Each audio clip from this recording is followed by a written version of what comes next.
আসসালামু আলাইকুম, সবাইকে স্বাগতম। ব্রাজিলের হ্যাকসা মিশন থেকে আপনাদের সবাইকে স্বাগতম। আজকে আমরা অনেক মজার টপিক করব, সেটা হলো লাতিন আমেরিকা পরিচিতি। বুঝতেই পারছেন, লাতিন আমেরিকা হচ্ছে এমন একটা অঞ্চল যেখানে পৃথিবীর ফুটবলের মানে লাতিন আমেরিকার দেশগুলো হচ্ছে ফুটবল এত ভালো খেলে যে এটা খেলা হলে না আজকে মনে করেন যেটা ঈদ অবস্থা আর কি। তো পৃথিবীতে ফুটবলের ফাইনাল খেলার দরকার হয় না যদি ব্রাজিল আর্জেন্টিনা খেলে, বুঝতেই পারছেন। তো আমি জানি যে আজকে যারা আমার পড়া দেখছেন বা আজকের যে এই ভিডিওটা দেখছেন তাদের প্রায় 90% প্লাসই হচ্ছে আপনার ব্রাজিল বা আর্জেন্টিনার সমর্থক। বাকিরা অবশ্যই ইউরোপিয়ান অন্যান্য দেশের সমর্থক আছে, যেমন জার্মান আছেন বা অন্যান্য দেশ আছেন। তো আমরা আজকে সবাই কমেন্ট করবো যে আসলে আমরা কে কোন দলের সমর্থক, এটা আমরা একটু লিখে কমেন্ট করি দেখি। তারপরে আমরা আজকে শুরু করবো। ওকে, আমরা সবাই কমেন্ট করবো যে আসলে আমরা কে কোন দলের সমর্থক, তারপরে শুরু করছি। আর সবাই কেমন আছেন, আর শব্দ শোনা যাচ্ছে কিনা বা আপনার ক্লিয়ার কিনা একটু সবাই কমেন্ট করবেন। ওকে, তারপর আমরা শুরু করব। আর সবাই একটু মেনশন দেই বন্ধুদেরকে, অনেকদিন পরে আমরা গ্রুপে আসলাম, বুঝতেই পারছেন। আজকে আমরা লাতিন আমেরিকা বুঝাবো আপনাদের, ফুটবল নিয়ে আমরা অনেক কথা বলবো, সাথে সাথে হচ্ছে আমরা গল্পে গল্পে করে লাতিন আমেরিকাটা জানবো। আমি কিন্তু পুরো আমেরিকাটা আঁকি না, আপনারা দেখতে পাচ্ছেন পুরো আমেরিকা যে অঞ্চলটা আছে সেখান থেকে অল্প একটু আসছি, আর এই দিক থেকে একটি ইউরোপ আঁকার চেষ্টা করছি, কারণ ইউরোপটা আমাদের বুঝতে হবে, না হলে আমি লাতিন আমেরিকা বুঝবো না। ওকে, এবং এই ফুটবলটা বুঝতে হলো আমাকে একটু ইউরোপে যেতে হবে, এই জন্য আমরা ওখানে আঁকলাম। তো সবাই একটু কমেন্ট করি যে আমরা কে কোথা থেকে আজকের এই ভিডিওটি দেখছি। এটা একটা ক্লাসও বটে, যেহেতু আমরা চাকরি পরীক্ষা নেই, সুতরাং বুঝতেই পারছেন। আচ্ছা, দেখা যাচ্ছে ব্রাজিলের সাপোর্টার বেশি। সুবচন নির্বাচনে অবশ্য German, Tanzila Brazil, Zahidul Brazil, ব্রাজিলের পতাকা প্রচুর। নওশিন জুথি বলছেন আর্জেন্টিনা। আচ্ছা, তানজিলা বলছে খেজুর খান। আচ্ছা, খেজুর 7 আপ থেকে এবার খেজুরে গেছে। আচ্ছা, অনেকে 7 আপ লিখছেন, ব্যাপার না, আজকে দেখা যাবে ইনশাল্লাহ। ঠিক আছে, আর আমার কোর্সে তো আজকে আপনারা জানেন যে স্পেশাল স্টার আছে।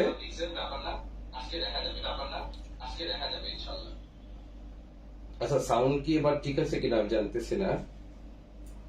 আচ্ছা, সবাই আমরা একটু কমেন্ট করি, আর কে কোথা থেকে দেখতেছি এটাও কমেন্ট করতে পারি একটু। তারপরে আমরা আর সবাই লাইক দেই, ঠিক আছে। ক্লাসটা অবশ্যই দেখার পরে লাইক দিবেন, অনেকদিন পরে যেহেতু আমরা ক্লাসে আসলাম সেহেতু অবশ্যই একটা লাইক দিবেন। ওকে, আর ব্রাজিলের সাপোর্টার দেখতেছি অনেক বেশি, তবে শরীফুর রহমান আর্জেন্টিনা, আশিক আর্জেন্টিনা, বিকে পাল ব্রাজিল, শুভ সাহা ব্রাজিল। যাই হোক, আমাদের মনে হয় বাংলাদেশে ব্রাজিলের সাপোর্টার বেশি, যদিও আগের দিন ভোট দিয়েছিলাম সেদিন দেখা গেছে আর্জেন্টিনার সাপোর্টার বেশি। তবে আর্জেন্টিনার সাপোর্টার কমে যাবে এটা বোঝাই যাচ্ছে, কারণ হচ্ছে আর্জেন্টিনার সাম্প্রতিক পারফরমেন্স সেটা প্রমাণ করে। যাই হোক, আমরা কোনো ঘৃণা ছড়াবো না, সত্যি কথা, ব্রাজিল এবং আর্জেন্টিনা না থাকলে পৃথিবীতে ফুটবল এত সুন্দর হতো না, এটা সত্য কথা। এবং আমরা চাই যে বড় দল হোক ছোট দল হোক উভয়ই অনেক দূর পর্যন্ত যাক এবং ফুটবলটা আসলে উন্মোদনা ধরে রাখুক, ঠিক আছে। তাহলে আমরা আচ্ছা, আর্জেন্টিনা বা যে দল আছে আমরা লিখতে থাকি। আচ্ছা,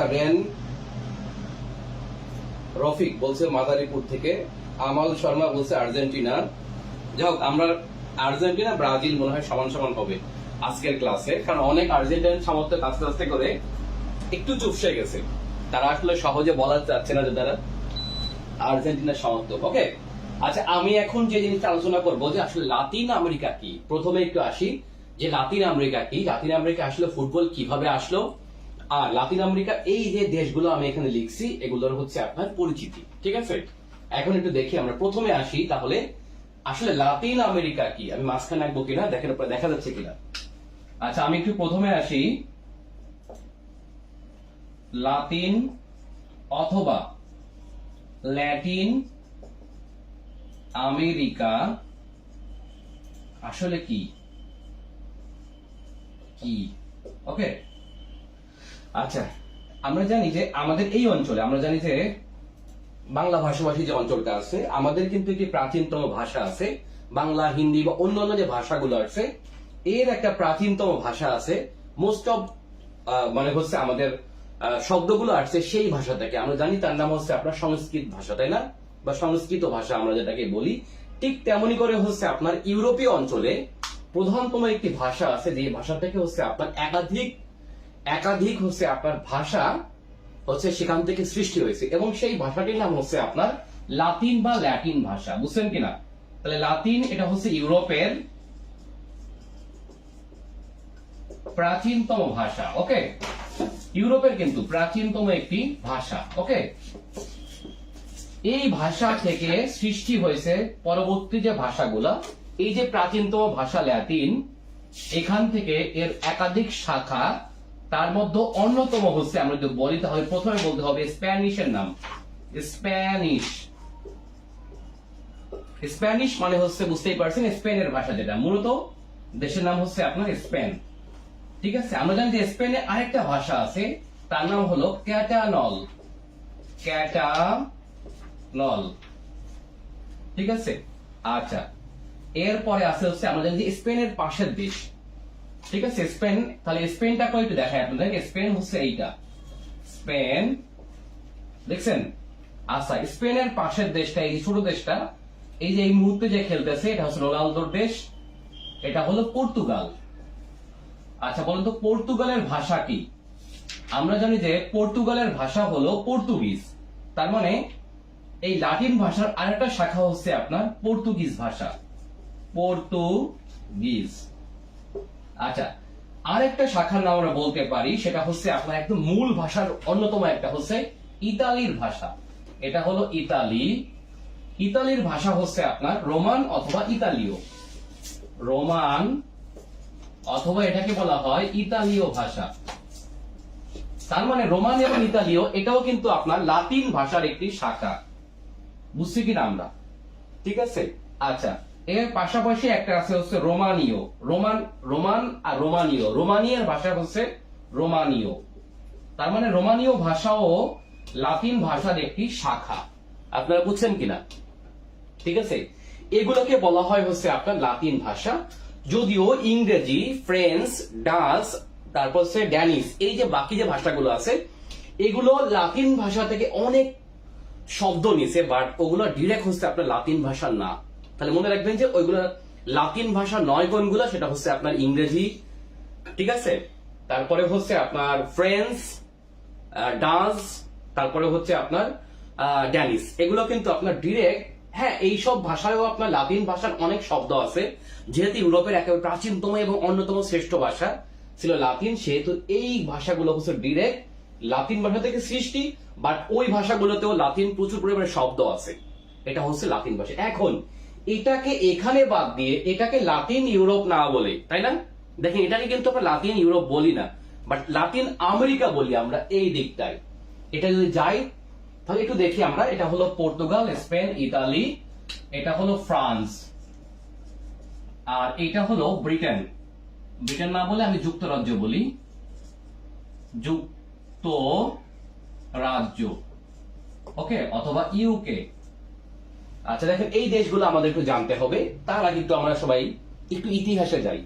ইতিহাসে যাই যে কিভাবে আসলে এই ইয়ারা আসলো। আমরা সবাই জানি যে পৃথিবীতে এই যে ইতালীয়রা, তাই না, ইতালীয় নাবিক হচ্ছে আপনার কি বলেন তো? ইতালীয় নাবিক হচ্ছে আপনার কলম্বাস, তাই না? কলম্বাস কিন্তু ভুল ক্রমে ভারতে আসতে যে, আপনারা জানেন যে উত্তমাংশ অন্তরীপ দিয়ে, এই যে এই পাশে হচ্ছে ইতালি, ইতালির এখানে হচ্ছে ভূমধ্য সাগর, এখান থেকে জিব্রাল্টার প্রণালী, এখান থেকে বেরোলে এদিকে হচ্ছে আফ্রিকা উপকূল, আফ্রিকার একবার লাস্টে হচ্ছে আপনার সাউথ আফ্রিকা, সেখান থেকে উত্তম অন্তরীপ হচ্ছে আফ্রিকা লাস্ট বিন্দু। ওই বিন্দুটা ঘুরে হচ্ছে আপনার ভারতে আসতে গেছিল ইতালীয় নাবিক, এবং তার নাম হচ্ছে আপনার ক্রিস্টোফার কলম্বাস। ঠিক আছে, এই কলম্বাস ওই দেশে আসতে যে তার জাহাজ ভুল ক্রমে এখান থেকে দক্ষিণ দিকে না যে জাহাজ চলে আসে পশ্চিম দিকে। ঠিক আছে, জাহাজ চলে আসে কোথায়? সেটা হচ্ছে আপনার পশ্চিম দিকে, এবং এখানে এসে হচ্ছে আপনার এই যে ওয়েস্ট ইন্ডিজ ভুক্ত একটা রাষ্ট্র, একাধিক দ্বীপ আছে এখানে, আপনারা জানেন যে সেগুলো আমি দেখাই না এখানে, ক্ষুদ্র ক্ষুদ্র দ্বীপ। এখানে হচ্ছে বাহামাস দ্বীপে হচ্ছে ওরা প্রথমে পৌঁছায়, এবং পৌঁছানোর পরে হচ্ছে দেখে যে এই দিকে অনেক ভূখণ্ড আছে। তারা প্রথমে মনে করছিল এটা হয়তো ভারতীয় ভূখণ্ড। সো এইভাবে করে হচ্ছে আপনার ইউরোপীয়রা প্রথম আসে কোথায় বলুন তো? আজকের আমেরিকা অঞ্চলে। আজকের আমেরিকা অঞ্চল মানে হচ্ছে উত্তর দিকে দেখেন যে কানাডা আছে, ইউএসএ আছে, এগুলো দেখালাম না। কানাডা, ইউএসএ বাদ দিয়ে এখানে বাকি দেশগুলো দেখাচ্ছি। ওকে, আবার এখানে যে দেশগুলো আছে সেগুলো দেখাচ্ছি না আমি, ক্যারিবীয় দেশগুলো বাদ দিয়ে দেখাচ্ছি। ওকে, আচ্ছা, এখন দেখেন এখন লাতিন আমেরিকা নামকরণ কেন হলো বুঝতেই পারছেন, যেহেতু এই অঞ্চলে যারা উপনিবেশ সৃষ্টি করছে, বিশেষ করে হচ্ছে আপনার এখানে আমরা ফ্রান্সকে যদি একটু বাদ দেই, আচ্ছা ফ্রান্সকে একেবারে বাদ দিব কেন, ফ্রান্সও তো আছে, আচ্ছা ফ্রান্সকে বাদ দেওয়া যাবে না। দেখেন এই এলাকায় হচ্ছে আপনার উপনিবেশ স্থাপন করছে হচ্ছে মূলত হচ্ছে আপনার এই লাতিন ভাষার দেশগুলা। ওকে, এখন লাতিন ভাষার দেশ কোনগুলা? সাদি একটু খুলে দাও, এটা খুলে দাও, শব্দটা প্রচুর এটা।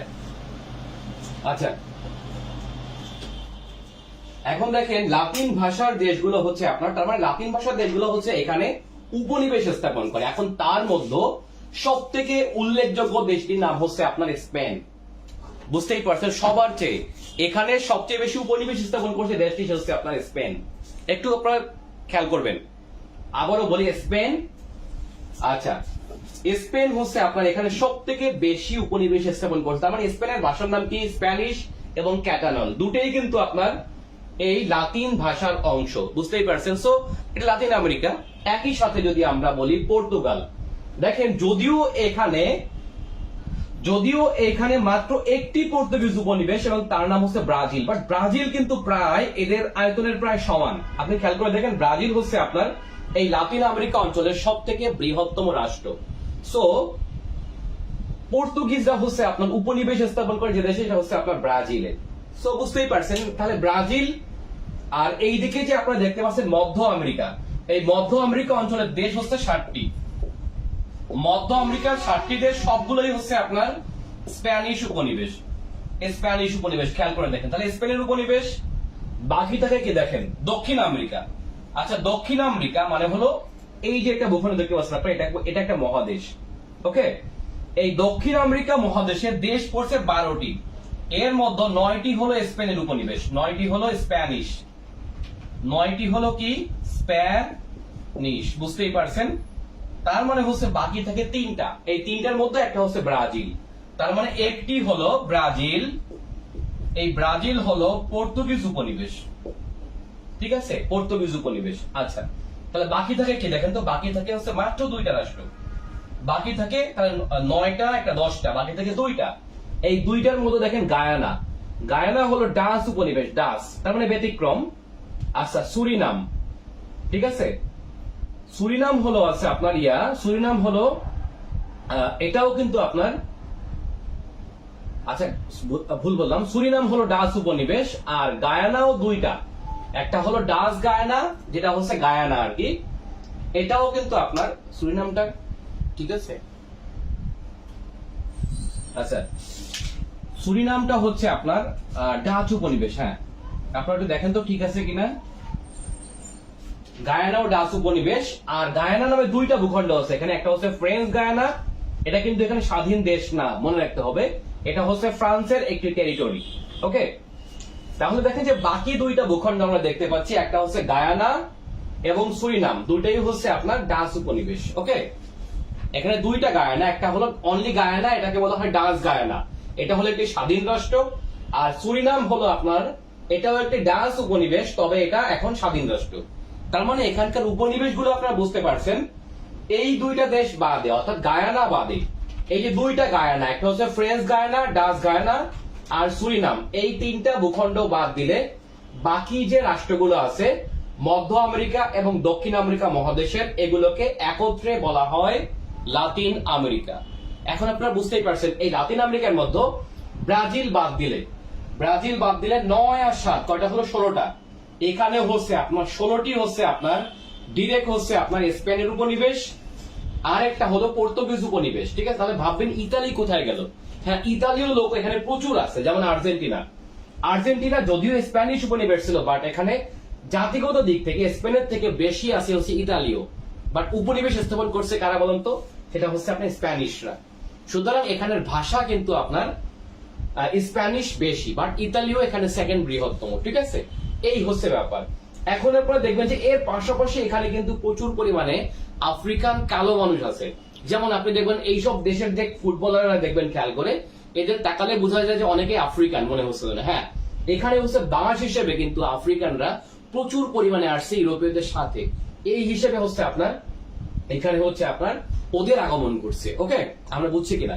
এবার একটু আসি আমরা যে আসলে এখানকার দেশগুলোর এই যে আপনার 1492 সালে হচ্ছে আপনার ক্রিস্টোফার কলম্বাস যে হচ্ছে আপনার ভুল ক্রমে আমেরিকা আসেন, ঠিক আছে? তার আগে কি এখানে কোনো ভূখণ্ড ছিল, মানে এখানে কোনো লোকবসতি ছিল কিনা আপনারা বলেন তো? তার আগে এখানে কোনো সভ্যতা ছিল কিনা একটু আপনারা কমেন্ট করবেন।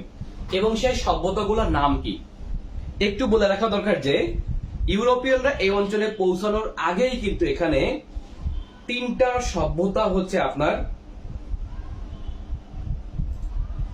গোল দিছে কয়টা? পর্তুগাল। আচ্ছা, পর্তুগাল। দেখেন পর্তুগাল কার উপনিবেশ বলেন তো আপনারা? সরি, ভুল বললাম। পর্তুগাল মানে ব্রাজিল, মনে রাখতে হবে আপনাদের। আচ্ছা, এই মুহূর্তে পর্তুগাল গোল দিছে। পর্তুগালের সাথে ব্রাজিলের সম্পর্ক কি আপনারা জানেন? আচ্ছা, একটু বলে রাখা দরকার যে এই দেখেন পর্তুগাল হলো এই যে একটা ছোট একটা দেশ, তাই না? এর থেকে কয়েক গুণ বড় রাষ্ট্র হচ্ছে আপনার ব্রাজিল, ঠিক আছে? আচ্ছা, পর্তুগালের ভাষা হচ্ছে আপনার পর্তুগিজ, এবং এই পর্তুগিজ উপনিবেশ ছিল হচ্ছে আজকের বৃহত্তম রাষ্ট্র ব্রাজিল। আপনারা বুঝছেন কিনা? এই ব্রাজিল ছিল হচ্ছে আপনার পর্তুগিজ উপনিবেশ। তার মানে এই পর্তুগাল এটাকে শাসন করছে, এই বিশাল ভূখণ্ডকে। আপনারা খেয়াল করে দেখেন, এটা হলো পৃথিবীর 5ম বৃহত্তম রাষ্ট্র। এবং মজার ব্যাপার হলো পৃথিবীর পর্তুগালের উপনিবেশ হচ্ছে ব্রাজিল, অথচ পৃথিবীর বৃহত্তম পর্তুগিজ ভাষী রাষ্ট্রের নাম হচ্ছে আপনার ব্রাজিল। মানে এখানের ভাষা হচ্ছে আপনার পর্তুগিজ, ঠিক আছে?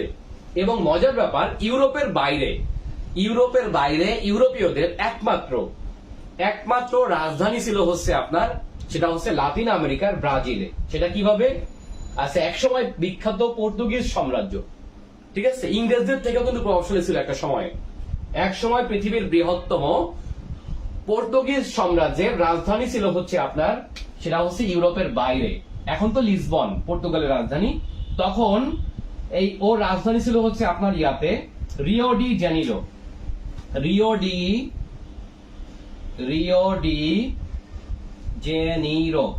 ঠিক আছে?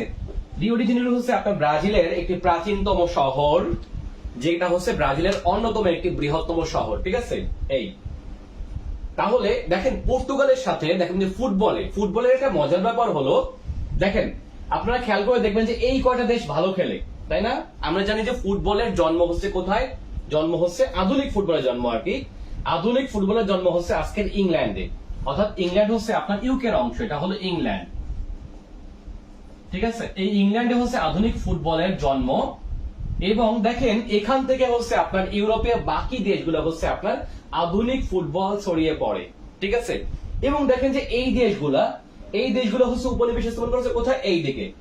সো এরা যেরকম ভালো খেলে এরাও তেমন ভালো খেলে।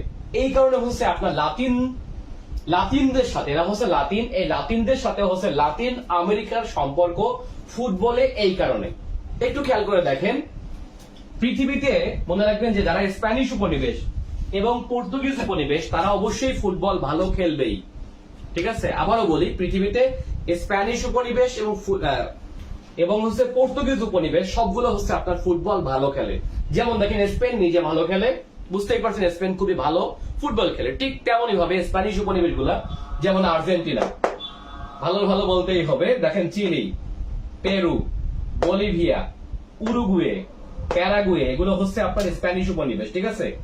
ইকুয়েডর, পানামা, কলম্বিয়া, ভেনেজুয়েলা, দেখেন Costa Rica, Nicaragua, El Salvador, Guatemala, Belize, Mexico. বুঝতেই পারছেন কোস্টারিকা সম্পর্কে আপনারা সবাই জানেন। দেখবেন যে ফুটবল এরাই ভালো খেলে, এবং এগুলো হচ্ছে আপনার স্প্যানিশ উপনিবেশ। দেখছেন খেয়াল করে? তাহলে স্প্যানিশ উপনিবেশ হচ্ছে এইগুলো, এখানে 16টা স্প্যানিশ উপনিবেশ। সো স্পেন ফুটবল ভালো খেলে বিদায় এরাও ফুটবল ভালো খেলে, কেননা জাতিগত দিক থেকে এদের মিল আছে। এবং দেখেন যে এই যে স্প্যানিশ উপনিবেশগুলো, এখানে আবার অন্যতম বৃহত্তম জাতি হচ্ছে ইতালিয়ান জাতীয় আছে, ইতালিয়ান ভাষাভাষীও আছে। সো ওরাও ওদের সোয়া পাইছে বিদায় এরা হচ্ছে ফুটবল ভালো খেলে। এবার একটু আসি আমরা পর্তুগাল। দেখেন পর্তুগাল নিজে ফুটবল ভালো খেলে, বুঝতেই পারছেন এই মুহূর্তে 3 গোল হয়ে গেছে। সো পর্তুগিজ উপনিবেশ ব্রাজিল, সেও ফুটবল ভালো খেলে। দেখেন ফুটবলে কি একটা মিল, অর্থাৎ ফুটবলের সাথে হচ্ছে আপনার এই উপনিবেশিক একটা ব্যাপক সম্পর্ক রয়েছে, ঠিক আছে। দেখেন ফ্রান্স তো নিজে ভালো খেলে, সো ফ্রান্সের উপনিবেশ গুলো ভালো খেলবে। আচ্ছা, ইংল্যান্ড ভালো খেলে, ইংল্যান্ডের উপনিবেশ গুলো, যদিও আমরা জানি যে ইংল্যান্ডের আরো একটি খেলার জনক হচ্ছে আপনার ইংল্যান্ড, সেটা হচ্ছে আপনার ক্রিকেট। বুঝতেই পারছেন, ক্রিকেট খেলার জন্ম হচ্ছে আপনার ইংল্যান্ডে। একটু খেয়াল করে দেখবেন যে পৃথিবীতে মজার ব্যাপার হচ্ছে আপনার ব্রিটিশরা যদিও ফুটবল একটু ভালো খেলে, বাট কোন ব্রিটিশ উপনিবেশ ফুটবল একেবারেই বাজে খেলে। অর্থাৎ ক্রিকেট যারা ভালো খেলে তারা ফুটবল সবচেয়ে বাজে খেলে। একটু খেয়াল করে দেখবেন ভারত, পাকিস্তান, বাংলাদেশ, একটু খেয়াল করে দেখেন, অস্ট্রেলিয়া, ঠিক আছে, হংকং, কানাডা, দেখেন এই যে দেশগুলোর নাম আমি বললাম, তারপর হচ্ছে সাউথ আফ্রিকা, তারপরে হচ্ছে আপনার নাইজেরিয়া, দেখবেন যে আহামরি ভালো খেলে না, দেখবেন তাই না, আহামরি ভালো খেলে না। তার মানে ব্রিটিশ উপনিবেশ গুলা কিন্তু আপনার ক্রিকেট ভালো খেলে, আর স্প্যানিশ এবং পর্তুগিজ উপনিবেশ গুলো হচ্ছে পৃথিবীতে ফুটবল ভালো খেলে, তার প্রমাণ আমরা দেখতে পাই, ঠিক আছে। এবং দেখবেন যে পৃথিবীতে এরাই ফুটবলে, দেখেন যে আপনার কারা জিতছে ফুটবলে বিশ্বকাপ, স্পেন, ইতালি, ফ্রান্স, যুক্তরাজ্য, ব্রাজিল, আর্জেন্টিনা, দেখেন উরুগুয়ে, দেখছেন খেয়াল করে, এই 8টা দেশই হচ্ছে আপনার চ্যাম্পিয়ন হয়েছে। সো লাতিনদের সাথে, লাতিন ভাষার সাথে ফুটবলের একটি ব্যাপক সম্পর্ক আমরা দেখতে পাই, ঠিক আছে। তাহলে এটা হচ্ছে পুরোপুরি লাতিন আমেরিকা, আমরা বুঝছি কিনা, এখান থেকে শুরু করে একেবারে দক্ষিণে আর্জেন্টিনা পর্যন্ত এটাকে বলা হয় হচ্ছে আপনার লাতিন আমেরিকা। এখন পরীক্ষার জন্য আসলে আমরা কি পড়বো, পরীক্ষার জন্য এবছর অবশ্যই আপনারা দেখেন যে এবার কিন্তু প্রশ্ন আসছিল যে ভেনেজুয়েলার মানে সীমান্তবর্তী দেশ নয় কোনটি, খেয়াল করে দেখেন, এটা আসছিল না, ভেনেজুয়েলা আসছিল, হ্যাঁ ভেনেজুয়েলা আসছিল মনে হয়। দেখেন এখন এখানে কিন্তু আমাকে এই সীমানা জানতে হবে, কলম্বিয়া, এইদিকে হচ্ছে গায়ানা, দেখছেন খেয়াল করে, এই যে সীমানা গুলো এটা আমাকে জানতে হবে, ঠিক আছে। এখন যদি ধরেন প্রশ্ন আসলো যে দক্ষিণ আমেরিকা মহাদেশের কোন দেশের সাথে হচ্ছে আপনার ব্রাজিলের সীমান্ত নেই, আচ্ছা ব্রাজিলের সীমান্ত নেই কোন দুটি দেশের সাথে, এটা আপনারা জানেন। আচ্ছা একটু বলে রাখা দরকার যে আপনার দক্ষিণ আমেরিকায় মোট দেশের সংখ্যা হচ্ছে 12টি। দক্ষিণ আমেরিকা কোনটা? দক্ষিণ আমেরিকা হচ্ছে কলম্বিয়া থেকে শুরু করে আর্জেন্টিনা পর্যন্ত, এই অঞ্চলটাকে বলা হয় দক্ষিণ আমেরিকা। ওকে, এই দক্ষিণ আমেরিকায় স্বাধীন দেশের সংখ্যা হচ্ছে 12টি। এই 12টি দেশের সাথে হচ্ছে আপনার 12টির মধ্যে হচ্ছে 10টি দেশের সাথে ব্রাজিলের সীমান্ত আছে। তাহলে 2টি দেশের সাথে হচ্ছে আপনার ব্রাজিলের সীমান্ত নেই, সেই দুটি দেশের নাম কি একটু আপনারা কমেন্ট করবেন। ব্রাজিলের সাথে সীমান্ত নেই যেই দুটি দেশের সাথে, বলেন তো, ব্রাজিলের সাথে সীমান্ত নেই যেই দুটি দেশের সাথে, সেই দুটি দেশের নাম কি হবে? আচ্ছা সেটা হচ্ছে আপনার চিলি এবং ইকুয়েডর। ঠিক আছে, দেখেন চিলি, এটা হলো চিলি, চিলি হচ্ছে আপনার একেবারে এই যে সৌর একটা রাষ্ট্র, এটা হচ্ছে প্রশান্ত মহাসাগরের তীরবর্তী একটি সৌর রাষ্ট্র, নাম হচ্ছে আপনার চিলি। এই চিলির সাথে কিন্তু আপনার ব্রাজিলের সীমান্ত নেই, দেখছেন খেয়াল করে। আর নেই হচ্ছে আপনার কার সাথে, সেটা হচ্ছে আপনার ইকুয়েডরের সাথে। ইকুয়েডর দেখেন খেয়াল করে, এটা হলো ইকুয়েডর, এই ইকুয়েডরের সাথে হচ্ছে আপনার সীমান্ত নেই। তাহলে বাকি 10টির সাথে হচ্ছে আপনার ব্রাজিলের সীমান্ত রয়েছে। এখন যদি বলা হয় যে ব্রাজিল কি, বুঝতেই পারছেন, ব্রাজিল হলো, ব্রাজিল মনে রাখবেন 5 দিয়ে, কি দিয়ে মনে রাখবেন? 5 এবং সামনে 6ও হতে পারে, বাট আপাতত 5 মনে রাখেন, এই মুহূর্তে খেলা দিন চলে আর কি। ওকে, সেই 5 কি কি দেখেন, 5 হচ্ছে আপনার ব্রাজিল বিশ্বে 5 বার একমাত্র দেশ যেটি হচ্ছে আপনার এই 22টি বিশ্বকাপের 22টিতে অংশগ্রহণ করার সুযোগ পায়, এবং ব্রাজিল হলো 5 বার হচ্ছে বিশ্ব চ্যাম্পিয়ন, সরি ফিফা মানে হচ্ছে আপনার ফুটবলে বিশ্ব চ্যাম্পিয়ন 5 বার। সেই 5 বার বুঝতেই পারছেন পৃথিবীতে কোন রাষ্ট্র নেই যেটা হচ্ছে 5 বার মানে হচ্ছে আপনার বিশ্বকাপ পাইছে। সো ব্রাজিল 5 বার বিশ্বকাপ পাইছে। 1 2 নম্বর হচ্ছে ব্রাজিল আয়তনে পৃথিবীতে 5ম, ব্রাজিল আয়তনে পৃথিবীতে 5ম বৃহত্তম রাষ্ট্র। ওকে, এবং লাতিন আমেরিকার আয়তনে বৃহত্তম রাষ্ট্র ব্রাজিল, লাতিন আমেরিকার জনসংখ্যায় বৃহত্তম রাষ্ট্র ব্রাজিল। আমরা মনে রাখবো কিনা? আচ্ছা, তারপরে হলো তাহলে 5 দিয়ে আমরা আরো মনে রাখতে পারি হচ্ছে পৃথিবীতে উদীয়মান 5টি দেশ সের জোটকে বলা হয় ব্রিক্স। এই ব্রিক্স এর BRICS, এই ব্রিক্স এর বি শুরু হয়েছে হচ্ছে আপনার B Brazil, B for Brazil. So মনে রাখবেন যে ব্রিক্স যুক্ত 5টি দেশের প্রথমটির নাম হচ্ছে ব্রাজিল। ওকে, এবং ব্রিক্স এর উদ্যোক্তা দেশের নামও ব্রাজিল। সো ব্রাজিলের লাকি সংখ্যা হচ্ছে কত বলেন তো? সেটা হচ্ছে 5। যদিও সামনে একটা 5 কমে যাবে, কারণ 6 বার বিশ্বকাপ পেয়ে বিশ্ব চ্যাম্পিয়ন হয়ে ব্রাজিল হয়তো 6ষ্ঠবারের মতো নাম লেখাবে, যখন তার ধারে কাছে কেউ থাকবে না। ঠিক আছে, সো আপনারা ব্রাজিলকে মনে রাখবেন 5 দিয়ে। আচ্ছা, আমরা জানি যে ব্রাজিল হলো পৃথিবীর ফুসফুস বলা হয় ব্রাজিলকে। কেননা আপনারা বুঝতেই পারছেন, মানে ব্রাজিলকে না, আসলে আমাজনকে। এখন আমরা ব্রাজিলকেই বলতে পারি কিভাবে, দেখেন যে পৃথিবীর ফুসফুস মানে কি।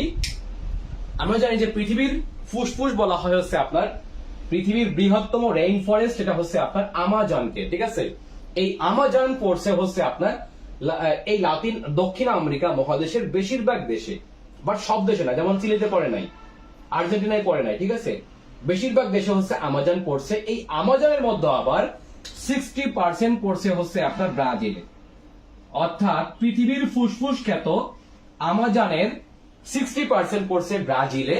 সুতরাং বুঝতেই পারছেন, যদি আমাজন যদি পৃথিবীর ফুসফুস হয়, তাহলে আমাজনের ফুসফুস ব্রাজিল, তার মানে পৃথিবীর ফুসফুসের নাম হচ্ছে আপনার কি, এটা হচ্ছে ব্রাজিল। আপনারা মনে রাখবেন, ঠিক আছে, গল্পে গল্পে। আচ্ছা, এখন যদি বলে রাখা দরকার যে ব্রাজিলের রাজধানীর নাম কি। ব্রাজিলে তো আমরা সবাই চিনি, রিও শহরকে সবাই চিনি এক নামে, কিন্তু ব্রাজিলের রাজধানীর নাম আসলে কি। আচ্ছা, একটু বলে রাখা দরকার যে আপনার ব্রাজিলের রাজধানীর নাম, যদি আপনি ইংরেজিতে ব্রাজিল বলেন, তাহলে রাজধানীর নাম হবে ব্রাজিলিয়া। ব্রাজিলে হচ্ছে ব্রাজিলের এই কেন্দ্রের দিকে অবস্থিত, ব্রাজিলিয়া। ঠিক আছে, আর যদি আপনি পর্তুগিজ বা স্প্যানিশ উচ্চারণে যদি আপনি এটাকে ব্রাজিল বলেন, ওরা যদিও ব্রাজিল বলে, BRASIL, তাহলে এর রাজধানীর নাম হবে হচ্ছে আপনার ব্রাসিলিয়া। ব্রাজিলিয়া, আর ব্রাজিলিয়া। ইংরেজি উচ্চারণ হচ্ছে আপনার ব্রাজিল। ওকে, এই। আচ্ছা, ব্রাজিল সম্পর্কে যদি আমরা আরো বলি, তাহলে কি বলতে হবে, অনেক তথ্য বলা যায়, একটু পরে আসি আমরা।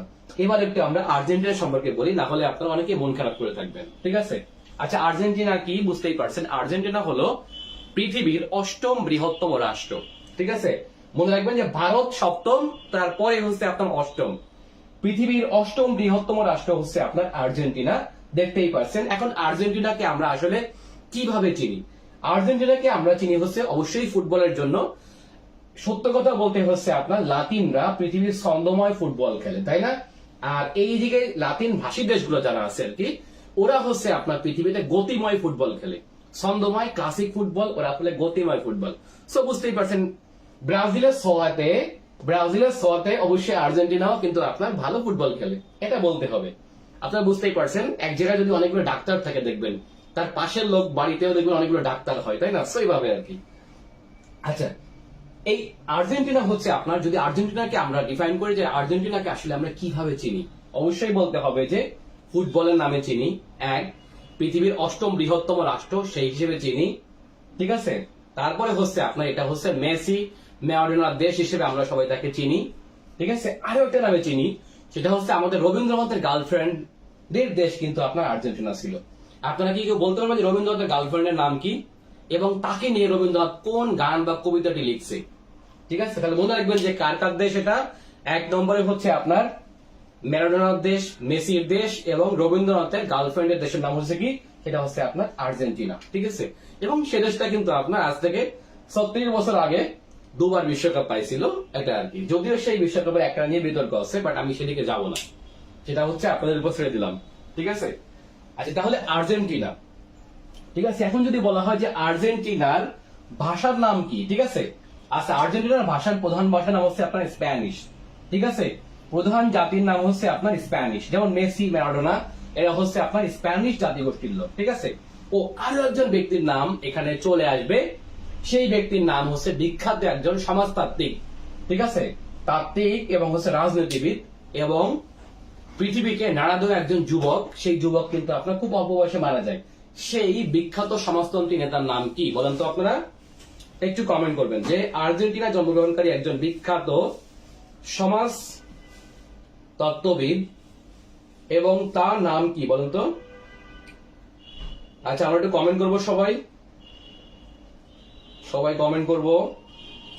ও, অনেকে লিখছে ভিক্টোরিয়া ওকাম্পো। ইয়েস, আচ্ছা, ভিক্টোরিয়া ওকাম্পো হচ্ছে আপনার রবীন্দ্রনাথের গার্লফ্রেন্ড ছিল, যদিও আর কি এটা স্বীকৃত না আর কি, বাট রবীন্দ্রনাথ তার প্রেমে পড়ছিল। ইনি হলেন আর্জেন্টাইন কবি, এবং তাকে উদ্দেশ্য করে রবীন্দ্রনাথ ঠাকুর তার বিখ্যাত একটি গান লেখে এবং সেটি হচ্ছে আমি চিনি গো চিনি তোমারে চিনি ওগো বিদেশিনী। বুঝছেন তো, সেই বিদেশিনীর নাম হচ্ছে আপনার ভিক্টোরিয়া ওকাম্পো। ইনি হলেন আর্জেন্টাইন মহিলা কবি এবং অসম্ভব স্মার্ট এবং সুন্দর ছিলেন, যেই কারণে তার প্রেমে পড়ে রবীন্দ্রনাথ ঠাকুর এই 7 সমুদ্র 13 নদীর ওপারের সেই ভিক্টোরিয়া ওকাম্পোকে নিয়ে হচ্ছে রবীন্দ্রনাথ তার বিখ্যাত এই গানটি লেখেন। ঠিক আছে, এবং তার পরের লাইন হচ্ছে আপনার তুমি থাকো সিন্ধুর ওপরে। সিন্ধু মানে বুঝতেই পারছেন এইদিকে ভারত মহাসাগর, এরপর পাড়ি দিয়ে আটলান্টিক মহাসাগর, কত বড় সিন্ধু, 2টা সিন্ধুর পরে থাকে সে। ঠিক আছে, মানে 7 সমুদ্র 13 নদীর পারে। রবীন্দ্রনাথ ডিরেক্ট কিন্তু বলে নাই তার নাম কি ইত্যাদি ইত্যাদি, বাট রবীন্দ্রনাথ তার প্রেমে পড়ছিল, এটা সত্য। ঠিক আছে, আচ্ছা আমি আপনাদের প্রশ্ন করছিলাম যে এখানে একজন বিখ্যাত, এখানে জন্মগ্রহণ করছে একজন বিখ্যাত সমাজতান্ত্রিক নেতা এবং তার নাম হলো চে গুয়েভারা। ঠিক আছে, তাহলে মনে রাখবেন যে চে গুয়েভারা, ভিক্টোরিয়া ওকাম্পো, মেসি এবং হচ্ছে আপনার ম্যারাডোনার দেশের নাম হচ্ছে কি, সেটা হচ্ছে আপনার আর্জেন্টিনা। ঠিক আছে, এই আর্জেন্টিনা ও আরেকজন ব্যক্তির নাম উল্লেখযোগ্য, সেটা হচ্ছে একজন বিখ্যাত ধর্মীয় গুরু এই মুহূর্তে, যিনি হলেন পৃথিবীতে ক্যাথলিক খ্রিস্টানদের প্রধান এবং তিনি পৃথিবীর একজন ধর্মীয় গুরু হিসেবে খ্যাত। তার নাম কি বলুন তো? আচ্ছা, তিনি একজন, আমি এখানে আপনার অ্যান্সার দিব না, আপনারা অ্যান্সার দিলেই সবচেয়ে ভালো হয়। আচ্ছা দ্রুত অ্যান্সার দিব আমরা, ওকে, দ্রুত আমরা অ্যান্সার দিব যে আর্জেন্টিনায় একজন বিখ্যাত ধর্মীয় নেতার জন্ম লাভ করছে এবং যিনি হলেন পৃথিবীতে রোমান ক্যাথলিকদের প্রধান ধর্মীয় গুরু, এবং তার নাম কি? দ্রুত অ্যান্সার দিব আমরা। আচ্ছা আমার এটা অ্যান্সার মানে একটু পরে আসে, তাই না? আচ্ছা হ্যাঁ, শরীফ শিকদার বলছে ফ্রান্সিস। হ্যাঁ, এনার নাম হলো আপনার পোপ ফ্রান্সিস। ঠিক আছে, পোপ ফ্রান্সিস। আপনারা জানেন যে আমরা জানি সাধারণত পোপ হয় এই সব দেশ থেকে, পোপ হয় ইতালি, স্পেন, ফ্রান্স, এই সব দেশ থেকে, জার্মান, এখান থেকে হচ্ছে আপনার সাধারণত পোপ হয়। কিন্তু এটাই একমাত্র ব্যতিক্রম, খ্রিস্টানদের ইতিহাসে একমাত্র পোপ হচ্ছে আপনার পোপ ফ্রান্সিস, যিনি হলেন নির্বাচিত হয় আর্জেন্টিনা থেকে। উনি ছিলেন আর্জেন্টিনার আর্চ বিশপ, সেখান থেকে হয়ে গেল। আচ্ছা একটু এখন আমরা একটা মজার একটা টপিকে আসবো, সেটা হচ্ছে বাফার স্টেট আলোচনা না করলেই নয়। আচ্ছা আমরা একটু আলোচনা করবো বাফার স্টেটটা কি। দেখেন আজকে ফুটবলে যেমন ব্রাজিল আর্জেন্টিনা গত 100 বছরের বেশি সময় ধরে প্রধান দুই প্রতিদ্বন্দ্বী, ঠিক তারও আগে, মানে এরা ফুটবল খেলার আগেও কিন্তু আপনার এই ব্রাজিল আর্জেন্টিনার মধ্যে এক ধরনের বিবাদ লেগে থাকতো। কেন লেগে থাকতো বুঝতেই পারছেন, কেননা লাতিন আমেরিকার আবার ব্রাজিলের পরেই আয়তনে দ্বিতীয় বৃহত্তম রাষ্ট্র হচ্ছে আর্জেন্টিনা। তাহলে এরা হলো পৃথিবীর পঞ্চম বৃহত্তম, এরা হলো পৃথিবীর 8ম বৃহত্তম রাষ্ট্র। সো বুঝতেই পারছেন এদের মধ্যে দ্বন্দ্ব থাকবে, এটাই স্বাভাবিক। তার মানে তৎকালীন পর্তুগিজ উপনিবেশ ব্রাজিল, আমি 19 শতকের গল্প বলতেছি, ওকে, তৎকালীন পর্তুগিজ উপনিবেশ ব্রাজিল এবং স্প্যানিশ উপনিবেশ আর্জেন্টিনা, এদের মতো দ্বন্দ্ব লেগেই থাকতো। বুঝতেই পারছেন কিনা, এদের মতো দ্বন্দ্ব লেগেই থাকতো। আজকে যেমন দ্বন্দ্ব কামড়াকামড়ি, এইভাবে করে হচ্ছে আপনার দ্বন্দ্ব একটা সময় লেগেই থাকতো। সুতরাং এই দ্বন্দ্ব থেকে হচ্ছে আপনার এই আর্জেন্টাইনরা, ঠিক আছে, আর্জেন্টাইনরা হচ্ছে, বা আমরা বলতে পারি স্প্যানিশরা, ঠিক আছে, স্প্যানিশরা হচ্ছে আপনার এই আর্জেন্টিনাকে ব্রাজিলের হাত থেকে বাঁচানোর জন্য একটা সময় তারা হলো একটা বাফার স্টেট সৃষ্টি করে এবং সেই বাফার স্টেটের নাম হলো আপনার উরুগুয়ে। তাহলে মনে রাখবেন যে উরুগুয়ে রাষ্ট্রটি হচ্ছে আপনার স্পেন ভেঙে সৃষ্টি হয় একটি বাফার স্টেট হিসেবে, এবং এটাকে সৃষ্টি করছিল কারা? এটাকে সৃষ্টি করছিল হচ্ছে আপনার স্প্যানিশরা। তার মানে বুঝতে পারছেন উরুগুয়ে নিজেও একটা স্প্যানিশ উপনিবেশ। স্প্যানিশ দেখেন ফুটবল ভালো খেলে কিনা, যেহেতু আর্জেন্টিনা ভালো ফুটবল খেলে এবং তার প্রতিবেশী ব্রাজিলও ভালো খেলে, সো বুঝতেই পারছেন এই উরুগুয়ে নিজেও ভালো খেলে। এবং দেখেন যে পৃথিবীতে যখন ফুটবল বিশ্বকাপ চালু হলো, সেই প্রথম 1930 সালের ফুটবল, এটা হয় হচ্ছে আপনার উরুগুয়েতে, এবং প্রথম 1930 সালের ফুটবল বিশ্বকাপ জয়ী দেশও কিন্তু আপনার উরুগুয়ে। আপনি চিন্তা করছেন, তার মানে একটা সময় দেখা গেল সেই বাফার স্টেট উরুগুয়ে এই ব্রাজিল এবং আর্জেন্টিনার একটি বড় প্রতিদ্বন্দ্বী হয়ে গেল। আপনারা জানেন যে উরুগুয়ে কিন্তু শুধুমাত্র বিশ্বকাপ জিতছে, ব্যাপারটা এমন না। 1930 এবং 1950 এই দুইবার হচ্ছে আপনার ফুটবল মানে ফিফা বিশ্বকাপ জয়ী হচ্ছে আপনার কে, সেটা হচ্ছে আপনার উরুগুয়ে। ওকে, তার মানে উরুগুয়ে হলো একটি স্প্যানিশ উপনিবেশ, এবং এটা একটা সময় হচ্ছে স্প্যানিশরা আর্জেন্টিনা ভেঙে সৃষ্টি করে, বিকজ অফ ব্রাজিলের সাথে তাদের দ্বন্দ্ব কিছুটা হলেও কমে। এবং দেখেন যে এরপর থেকে ব্রাজিল আর্জেন্টিনার দ্বন্দ্ব, মানে সীমান্ত দ্বন্দ্ব আস্তে আস্তে কমতে থাকলো। কেননা বাফার স্টেট মানে কি, বাফার স্টেট হচ্ছে আপনার দুই বা ততোধিক প্রতিদ্বন্দ্বী দেশের পাশে, তাদের মধ্যে হচ্ছে আপনার উত্তেজনা কমানোর জন্য যেসব ক্ষুদ্র নিরপেক্ষ রাষ্ট্র সৃষ্টি করা হয়, যারা হচ্ছে এই দুই দেশের মধ্যে উত্তেজনা কমাতে সাহায্য করে, এই ধরনের দেশকে বলা হয় হচ্ছে আপনার বাফার স্টেট। যেমন আমরা বলতে পারি যে ফ্রান্স, তারপরে হচ্ছে আপনার ফ্রান্স, ব্রিটেন, জার্মানি, তারপরে হচ্ছে এদের মাঝখানে, তারপর নেদারল্যান্ডস, এদের মাঝখানে ছোট রাষ্ট্র হচ্ছে আপনার বেলজিয়াম। এটা হচ্ছে আপনার সেকেন্ড ওয়ার্ল্ড ওয়ারে এটা হচ্ছে আপনার একটি বাফার স্টেট হিসেবে কাজ করতো। সো তেমনই করে হচ্ছে আপনার উরুগুয়ে একটি বাফার স্টেট। যদিও দেখেন যে ফুটবলে এখন স্প্যানিশদের বা আর্জেন্টিনা বা ব্রাজিলের উভয়ের হচ্ছে প্রতিদ্বন্দ্বী হচ্ছে আপনার উরুগুয়ে। যদিও উরুগুয়ে কিন্তু আপনার ছোট একটা দেশ, খুব বড় রাষ্ট্র না, এবং এর লোক সংখ্যা অনেক কম। ঠিক আছে, এখন যদি বলা হয় যে উরুগুয়ে এর রাজধানীর নাম কি, আচ্ছা উরুগুয়ের রাজধানীর নামটা খুবই মজার, এটা হলো মন্টিভিডিও। মন্টিভিডিও, এতে মাত্র কয়েক লক্ষ লোক বসবাস করে এই উরুগুয়েতে, 28 বা 30 লক্ষ সামথিং হবে।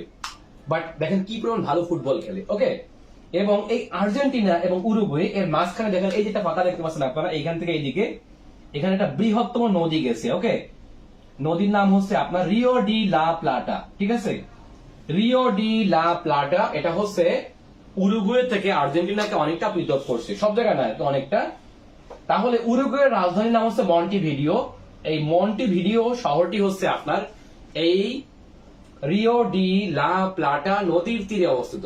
আবারও বলি, রিও ডি লা প্লাটা। ঠিক আছে, এখানে দুইটা নদীর মিল আছে, একটা হচ্ছে রিও ডি নদী আর একটা হচ্ছে লা প্লাটা নদী। ঠিক আছে, এই রিও ডি লা প্লাটা নদীর আরেকটা শাখার নাম হচ্ছে আপনার লা প্লাটা। এই লা প্লাটা নদীর তীরে অবস্থিত হচ্ছে আপনার আর্জেন্টিনার রাজধানী, নাম হলো বুয়েন্স আয়ার্স। বুয়েন্স আয়ার্স।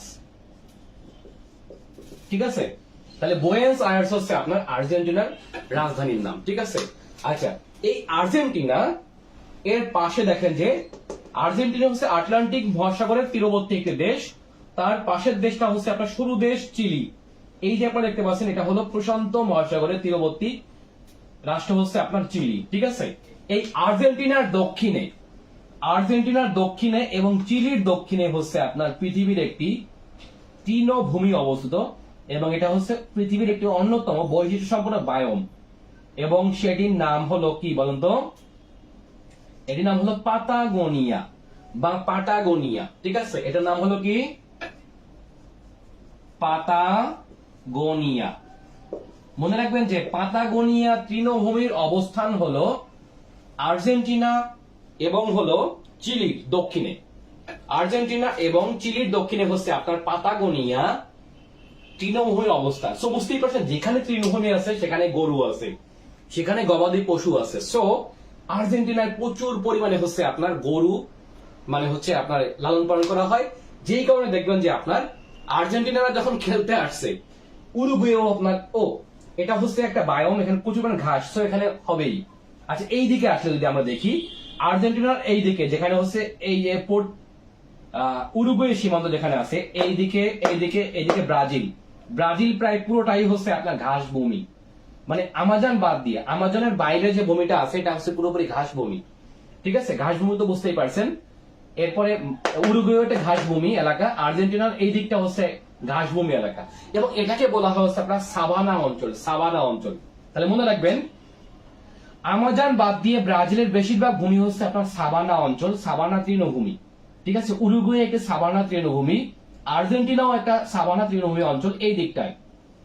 সো আর্জেন্টিনার দুইটা বিখ্যাত, একটা হচ্ছে সাভানা আছে, একটা হচ্ছে আপনার কি বলতো পাতাগোনিয়া তৃণভূমি আছে। সো এই অঞ্চলটায় ব্রাজিল, এই যে ব্রাজিলের এই দিকে সমুদ্র উপকূল, উরুগুয়ে, আর্জেন্টিনা এই দিকটা হচ্ছে আপনার প্রচুর পরিমাণে হচ্ছে আপনার ঘাস আছে, আর যেখানে ঘাস আছে সেখানে গবাদি পশু আছে। বুঝতেই পারছেন, এখানে হিউজ পরিমাণ হচ্ছে আপনার গরু লালন পালন করা হয়, যেই কারণে পৃথিবীতে মাংস উৎপাদন এবং রপ্তানিতে এই দেশগুলোর নাম অনেক উল্লেখযোগ্য, যেমন আর্জেন্টিনা, উরুগুয়ে, ব্রাজিল। এখানে প্রচুর পরিমাণে হচ্ছে আপনার মাংস পাওয়া যায়। ওরা নিজেরা খেয়েও বিশ্বে মাংস রপ্তানি করে। যে কারণে দেখবেন যে আপনার মেসিরা যখন হচ্ছে কাতারে ফুটবল খেলতে আসছে, তারা 900 কেজি গরুর মাংস নিয়ে আসে, ঠিক আছে। এবং সুয়ারেজ আছে না, সুয়ারেজরাও কিন্তু আপনার মানে হচ্ছে আপনার উরুগুয়ের লোকেরাও আপনার হিউজ পরিমাণে মাংস নিয়ে আসছে কাতারে। ব্রাজিল নিয়ে আসছে আটা। বুঝতেই পারছেন, ঘাসভূমি যেখানে, সেখানে গম ফেললেই গম হয়। এখানে প্রচুর পরিমাণে গম হয়। পৃথিবীতে অন্যতম একটি গম উৎপাদনকারী দেশও হচ্ছে আপনার এইগুলা। সো ব্রাজিল নিয়ে আসছে অনেক অনেক বেশি বেশি আটা। ওরাও মাংস নিয়ে আসছে, আটাও নিয়ে আসছে অনেক। দেখবেন ওরা খাওয়ার জন্য যা যা খাবে এগুলো নিয়ে আসছে। সো কেন এই মাংস হয় বুঝতেই পারছেন। তাহলে আমরা কি পেলাম, এখানে হচ্ছে আপনার পৃথিবীর অন্যতম একটি সাভানা অঞ্চল অবস্থিত, সেটা হচ্ছে ব্রাজিলে, ঠিক আছে। ব্রাজিল, উরুগুয়ে, আর্জেন্টিনা এবং হচ্ছে চিলির দক্ষিণে। এখানে হচ্ছে পৃথিবীর অন্যতম কয়েকটি সাভানা অঞ্চল। তার মধ্যে দক্ষিণ অঞ্চলের নাম হচ্ছে পাতাগোনিয়া, আর এই দিকটাকে বলা হয় সাভানা। এই সাভানা অঞ্চলটি কিন্তু আপনার একাধিক অঞ্চলে বিভক্ত। এখন শুধু কি লাতিন আমেরিকায় সাভানা আছে নাকি, না, সাভানা নামে কিন্তু আপনার উত্তর আমেরিকাও তৃণভূমি আছে। সাভানা এক টাইপের বায়োম, ঠিক আছে। আবার আফ্রিকাতেও সাভানা আছে, ঠিক আছে, সাভানা, সাহেল। এগুলো আপনাদেরকে পরবর্তী কোনো লেকচারে বুঝাই দিব, ওকে। তাহলে আর্জেন্টিনার বিষয়টা আপনারা বুঝতে পারলেন। এবার একটু আসি আমরা চিলি। দেখেন চিলি কিন্তু আপনার লাতিন আমেরিকা অঞ্চলে, মনে রাখবেন যে লাতিন আমেরিকা অঞ্চলের একমাত্র ডেভেলপ কান্ট্রি বলা হয় হচ্ছে আপনার চিলিকে। তার মানে এই পুরো লাতিন আমেরিকা অঞ্চলের সব থেকে ধনী রাষ্ট্রের নাম, মানে মাথাপিছু আয় আর কি, অর্থনৈতিক দিক থেকে না, মাথাপিছু আয়ের সবচেয়ে ধনী রাষ্ট্রের নাম হচ্ছে আপনার চিলি, ঠিক আছে। চিলি রাষ্ট্রটি হচ্ছে আপনার এমন একটি অবস্থানে, যেহেতু পৃথিবীটা গোল, বুঝতেই পারছেন, পৃথিবী যেহেতু গোল, এখন বাংলাদেশটা যেখানে অবস্থিত, এই বাংলাদেশটাকে যদি আমি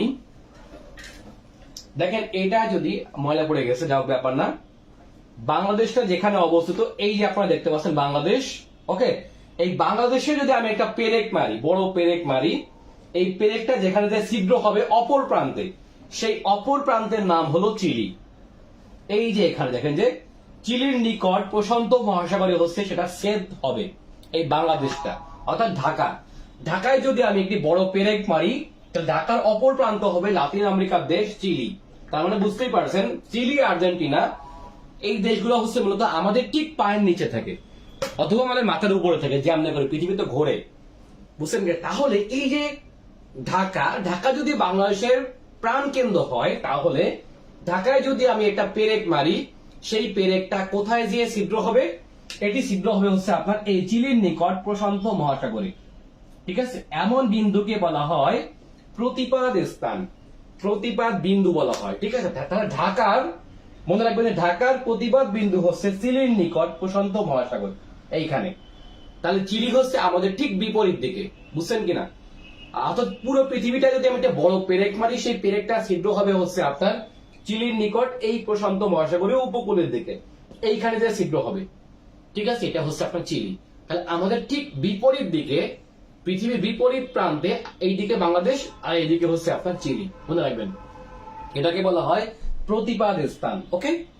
তাহলে এই চিলি নামটার নামকরণ খুবই সার্থক। সেটা হচ্ছে, এটা চিলির মতো দেখতে, দেখেন কাঁচামরিচ দেখতে যেমন, বা লাঠি দেখতে যেমন, ঠিক তেমন একটা লম্বা সরু রাষ্ট্র বলা হচ্ছে আপনার এই চিলিকে, ঠিক আছে। এবং এটি কিন্তু আপনার দেখেন, চিলি কিন্তু আপনার, চিলির উত্তর দিকটা হচ্ছে আপনার মরুভূমি অধ্যুষিত, এবং এখানে হচ্ছে পৃথিবীর সব থেকে শুষ্কতম মরুভূমি আতাকামা অবস্থিত, ঠিক আছে।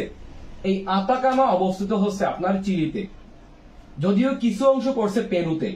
পেরু এবং চিলি, উত্তর চিলি এবং পেরুতে পড়ছে পৃথিবীর সবচেয়ে শুষ্কতম মরুভূমি, নাম হলো আতাকামা, মনে রাখবেন, আতাকামা, ঠিক আছে।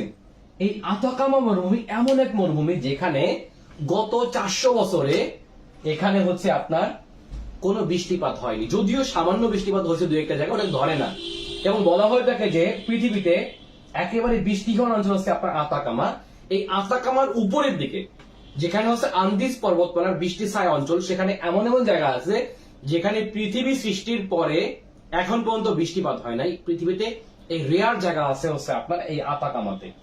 আচ্ছা, এত কিছু থাকার পরেও চিলি কেন এত ধনী? বুঝতেই পারছেন, এই আতাকামা মরুভূমিতেই কিন্তু আপনার চিলির তথা পৃথিবীর বৃহত্তম তামা খনি অবস্থিত। তার মানে চিলির অর্থনীতি হচ্ছে অনেকটা তামা নির্ভর। তামা তো বুঝতেই পারছেন অনেক মূল্যবান ধাতু, ঠিক আছে। এই আচ্ছা, তার মানে লাতিন আমেরিকা অঞ্চলের একমাত্র ডেভেলপ জীবনযাপন করে হচ্ছে আপনার চিলির অধিবাসীরা। এটা সবথেকে উন্নত রাষ্ট্র, কেননা এটা খনিজ সম্পদে অধ্যুষিত রাষ্ট্র, ঠিক আছে। এটা একমাত্র ইয়া। আর আর্জেন্টিনা, আর্জেন্টিনা দেশটি কিন্তু আপনার একটা সময়, যদি আমি আজ থেকে 100 বছর আগে যাই, ধরেন 1917-18 দিক থেকে, তখন পৃথিবীর 10টা বৃহত্তম অর্থনীতি ছিল, অর্থনীতির মধ্যে একটা ছিল আর্জেন্টিনা। যদিও সে আর্জেন্টিনা তার হারানো গৌরব আস্তে আস্তে ফিরতে ফিরতে এমন অবস্থা হয়েছে যে বর্তমানে তার জিডিপির একটা 30-এর নিচে, মানে বাংলাদেশ থেকে একটু উপরে, বা 30-এর নিচে, 40-এর, বাংলাদেশ তো 40-এর পরে সামথিং।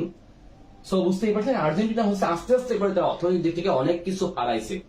এর ভিতরে অনেকগুলো কারণ আছে, এর মধ্যে অন্যতম হচ্ছে আপনার আর্জেন্টিনার রাজনৈতিক অস্থিরতা, রাজনৈতিক স্থির না। আপনারা জানেন যে পৃথিবীতে যদি আপনার খনিজ সম্পদ থাকলেও যদি রাজনৈতিকভাবে স্থির না হয়, তাহলে সেই রাষ্ট্র কখনো আগাতে পারে না। যেমন দেখেন চীন, চীন কিন্তু আপনার রাজনৈতিকভাবে খুবই স্থির। সো স্থিরতার কারণে হচ্ছে চীন অনেক দূর এগোতে পারবে। এত এত জনসংখ্যা নিয়েও চীন কিন্তু এগিয়ে গেছে। সো রাজনৈতিক স্থিরতা একটা বড় কারণ দেশের ক্ষেত্রে। এই জন্য বারবার বলি যে আপনার একটা দেশে জনগণকে অবশ্যই ম্যাচিউর হতে হবে, যে আমাকে কোন সরকারকে ক্ষমতা কতদিন রাখতে হবে, এটা আমাদের বুঝতে হবে যে লং টাইম যদি কোনো সরকার না থাকে তাহলে সেই দেশ কখনো আগায় না। এবং তার উদাহরণ হচ্ছে আপনার আর্জেন্টিনা। আর্জেন্টিনার রাজনৈতিক অস্থিরতার কারণে আপনার আর্জেন্টিনার অর্থনীতি হচ্ছে আস্তে আস্তে করে গত 100 বছরে ভেঙে গেছে এবং ভাঙতে, তখনকার সময় একটা ডেভেলপ কান্ট্রির মতো একটা রাষ্ট্র ওই সময়, অথচ সেটা ভাঙতে ভাঙতে এমন অবস্থা যে আপনার এই যে রিসেন্ট আর্জেন্টিনা একটা সময় রিসেন্টও ছিল হচ্ছে আপনার উচ্চ আয়ের দেশ, সেখান থেকে হচ্ছে আপনার মানে অবনতি হয়ে বর্তমানে এটা হচ্ছে আপনার উচ্চ মধ্যম আয়ের দেশ, মানে নিম্নগামী দেশ, ঠিক আছে। এটা একটা সময় হয়তো আপনার আমাদের মতো করে ডেভেলপিং কান্ট্রি হয়ে যাবে ডিরেক্ট। এটা যদিও ডেভেলপিং কান্ট্রি, বাট নিম্ন আয়ের দেশ হয়ে যাবে একটা সময়। এটা হচ্ছে আপনার আর্জেন্টিনা। ওকে, জাস্ট আমি যেগুলো বলতেছি মিথ্যা কথা কিন্তু না, আপনারা ভাববেন না যে আমি ব্রাজিল করি বিদায়, না, ব্যাপারটা এরকম না আর কি, ঠিক আছে। এটা হচ্ছে আপনার চিলি, আর্জেন্টিনা। আচ্ছা, চিলিতে একজন বিখ্যাত নেতার নাম আমরা জানি, যিনি বঙ্গবন্ধুর খুবই ঘনিষ্ঠ জন ছিলেন, এবং চিলির সেই নেতার নাম কি বলতো? চিলির সেই বিখ্যাত নেতার নাম হচ্ছে আপনার সালভাদর আলেন্দে।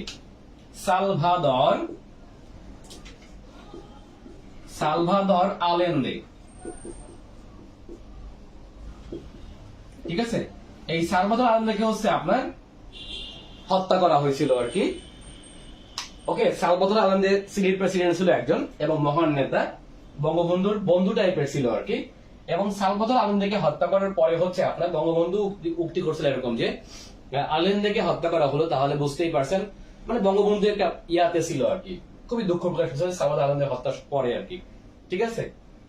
আচ্ছা, চিলির একজন বিখ্যাত কূটনীতিবিদ ছিল এনার আমলে, এবং চিলির পররাষ্ট্রমন্ত্রী, সেই ব্যক্তির নাম আপনারা বলতে পারবেন কিনা, যিনি হলেন সাহিত্যে নোবেল পুরস্কার পান, সেই বিখ্যাত সাহিত্যিকের নাম কি বলেন তো? আচ্ছা, সালভাদর আলেন্দের মন্ত্রী সভায় চিলির ফরেন মিনিস্টার এবং একজন বিখ্যাত সাহিত্যিক, যিনি হলেন পরবর্তীতে না আর কি, তিনি হলেন আর কি তার হয়তো জীবদ্দশায় আর কি, তিনি হলেন আপনার সাহিত্যে নোবেল পান, সেই ব্যক্তির নাম কি বলেন তো?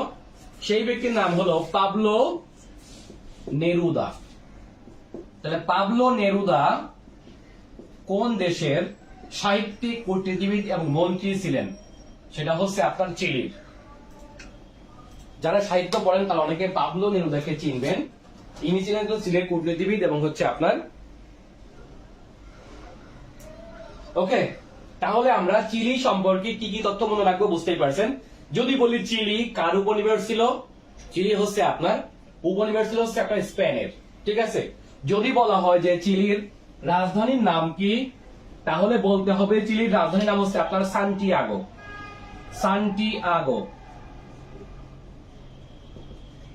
সান্টিয়াগো, ঠিক আছে। এই আচ্ছা, বিখ্যাত আতাকামা মরুভূমি কোথায় অবস্থিত? বেশিরভাগ চিলিতে, সামান্য হচ্ছে পেরুতে। এবং পৃথিবীর সবচেয়ে শুষ্কতম মরুভূমি হচ্ছে আপনার এই আতাকামা মরুভূমি। এখন এই আতাকামা মরুভূমি কেন শুষ্ক হলো, একটু মজার ব্যাপার দেখেন খেয়াল করে। এটা তো সমুদ্রের পাশে, তাহলে সমুদ্রের পাশে হওয়ার পরেও কেন এটা হচ্ছে আপনার এভাবে শুষ্ক হলো? এর কারণটা হচ্ছে এখানে অবস্থিত পৃথিবীর দীর্ঘতম পর্বতমালা। আমরা জানি যে পৃথিবীর দীর্ঘতম পর্বতমালা হচ্ছে আন্দিজ পর্বতমালা, ঠিক আছে।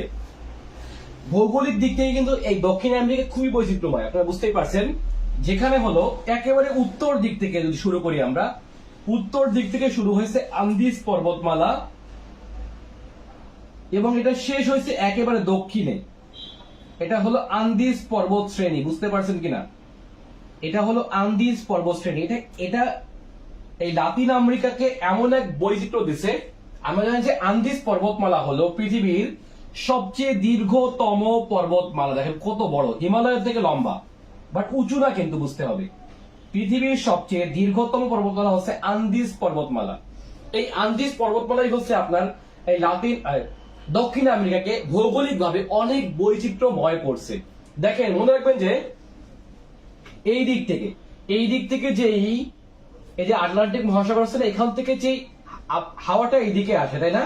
এটা হচ্ছে আন্দিজ পর্বতমালা এসে এটা বাধাপ্রাপ্ত হয় এবং বাধাপ্রাপ্ত হয়ে এই প্রান্তে মেঘ যেতে পারে না এবং বাধাপ্রাপ্ত হয়ে বরঞ্চ এই অঞ্চলে হচ্ছে প্রচুর পরিমাণে বৃষ্টি হয়। সো এখানে গড়ে উঠছে আমাজন অঞ্চল, এখানে গড়ে উঠছে সাভানা অঞ্চল, এখানে গড়ে উঠছে পাতাগোনিয়া অঞ্চল। এইদিকে পাতাগোনিয়া, এদিকে সাভানা, এদিকে আমাজন। সো এই বৃষ্টির প্রান্তে যেমন করে হচ্ছে ভারতীয় অঞ্চলে প্রচুর বৃষ্টি হয় হিমালয়ের কারণে, ঠিক এখানে হচ্ছে প্রচুর বৃষ্টি হয় এই আন্দিজের কারণে। ওকে, ঠিক এর বিপরীত প্রান্তটা হচ্ছে আপনার অনেক বৈচিত্র্যময়, এখানে বৃষ্টি প্রায় হয় না বললেই চলে। বিশেষ করে এইটুকুতে এইখানে একেবারে বৃষ্টি হয় না বিধায় এখানে সৃষ্টি হয়েছে পৃথিবীর শুষ্কতম মরুভূমি, সেটা হচ্ছে আতাকামা মরুভূমি। বুঝছেন কিনা? যেখানে 400 বছরে বৃষ্টির রেকর্ড নেই, এমন এমন জায়গা আছে, ঠিক আছে। এমন এমন জায়গা আছে যে পৃথিবী সৃষ্টির পর থেকে কোনোদিন বৃষ্টি হয় নাই। এটা হচ্ছে এই আতাকামাতে, বুঝছেন কিনা?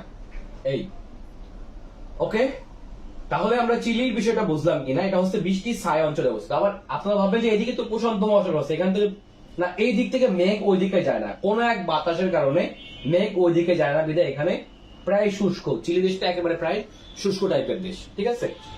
আচ্ছা, এবার একটু আসি আমরা বলিভিয়া। আচ্ছা, বলিভিয়া নামটির সাথে জড়িয়ে আছে একজন বিখ্যাত স্প্যানিশ রাজনীতিবিদ এবং সংগ্রামীর নাম। একটু বলতে হবে, তিনি 3-4টা দেশের হচ্ছে আপনার জাতির পিতা এবং তার নামে হচ্ছে বলিভিয়ার নামকরণ করা হয়। তাহলে প্রশ্ন হলো, বলিভিয়ার নামকরণ করা হয় কার নামে? আচ্ছা, বলিভিয়া নামকরণ করা হয় কার নামে? আচ্ছা, বলিভিয়া নামকরণ করা হয় লাতিন আমেরিকার, যিনি চেয়েছিলেন যে লাতিন আমেরিকা একটা দেশ হবে এবং তিনি কিন্তু লাতিন আমেরিকার সবচেয়ে বড় বিপ্লবীদের একজন, বড় নেতাদের একজন হচ্ছে আপনার তিনি। বলতে হবে তার নাম কি? আচ্ছা, বলতে হবে তার নাম কি? লাতিন আমেরিকার একজন বিখ্যাত বিপ্লবী,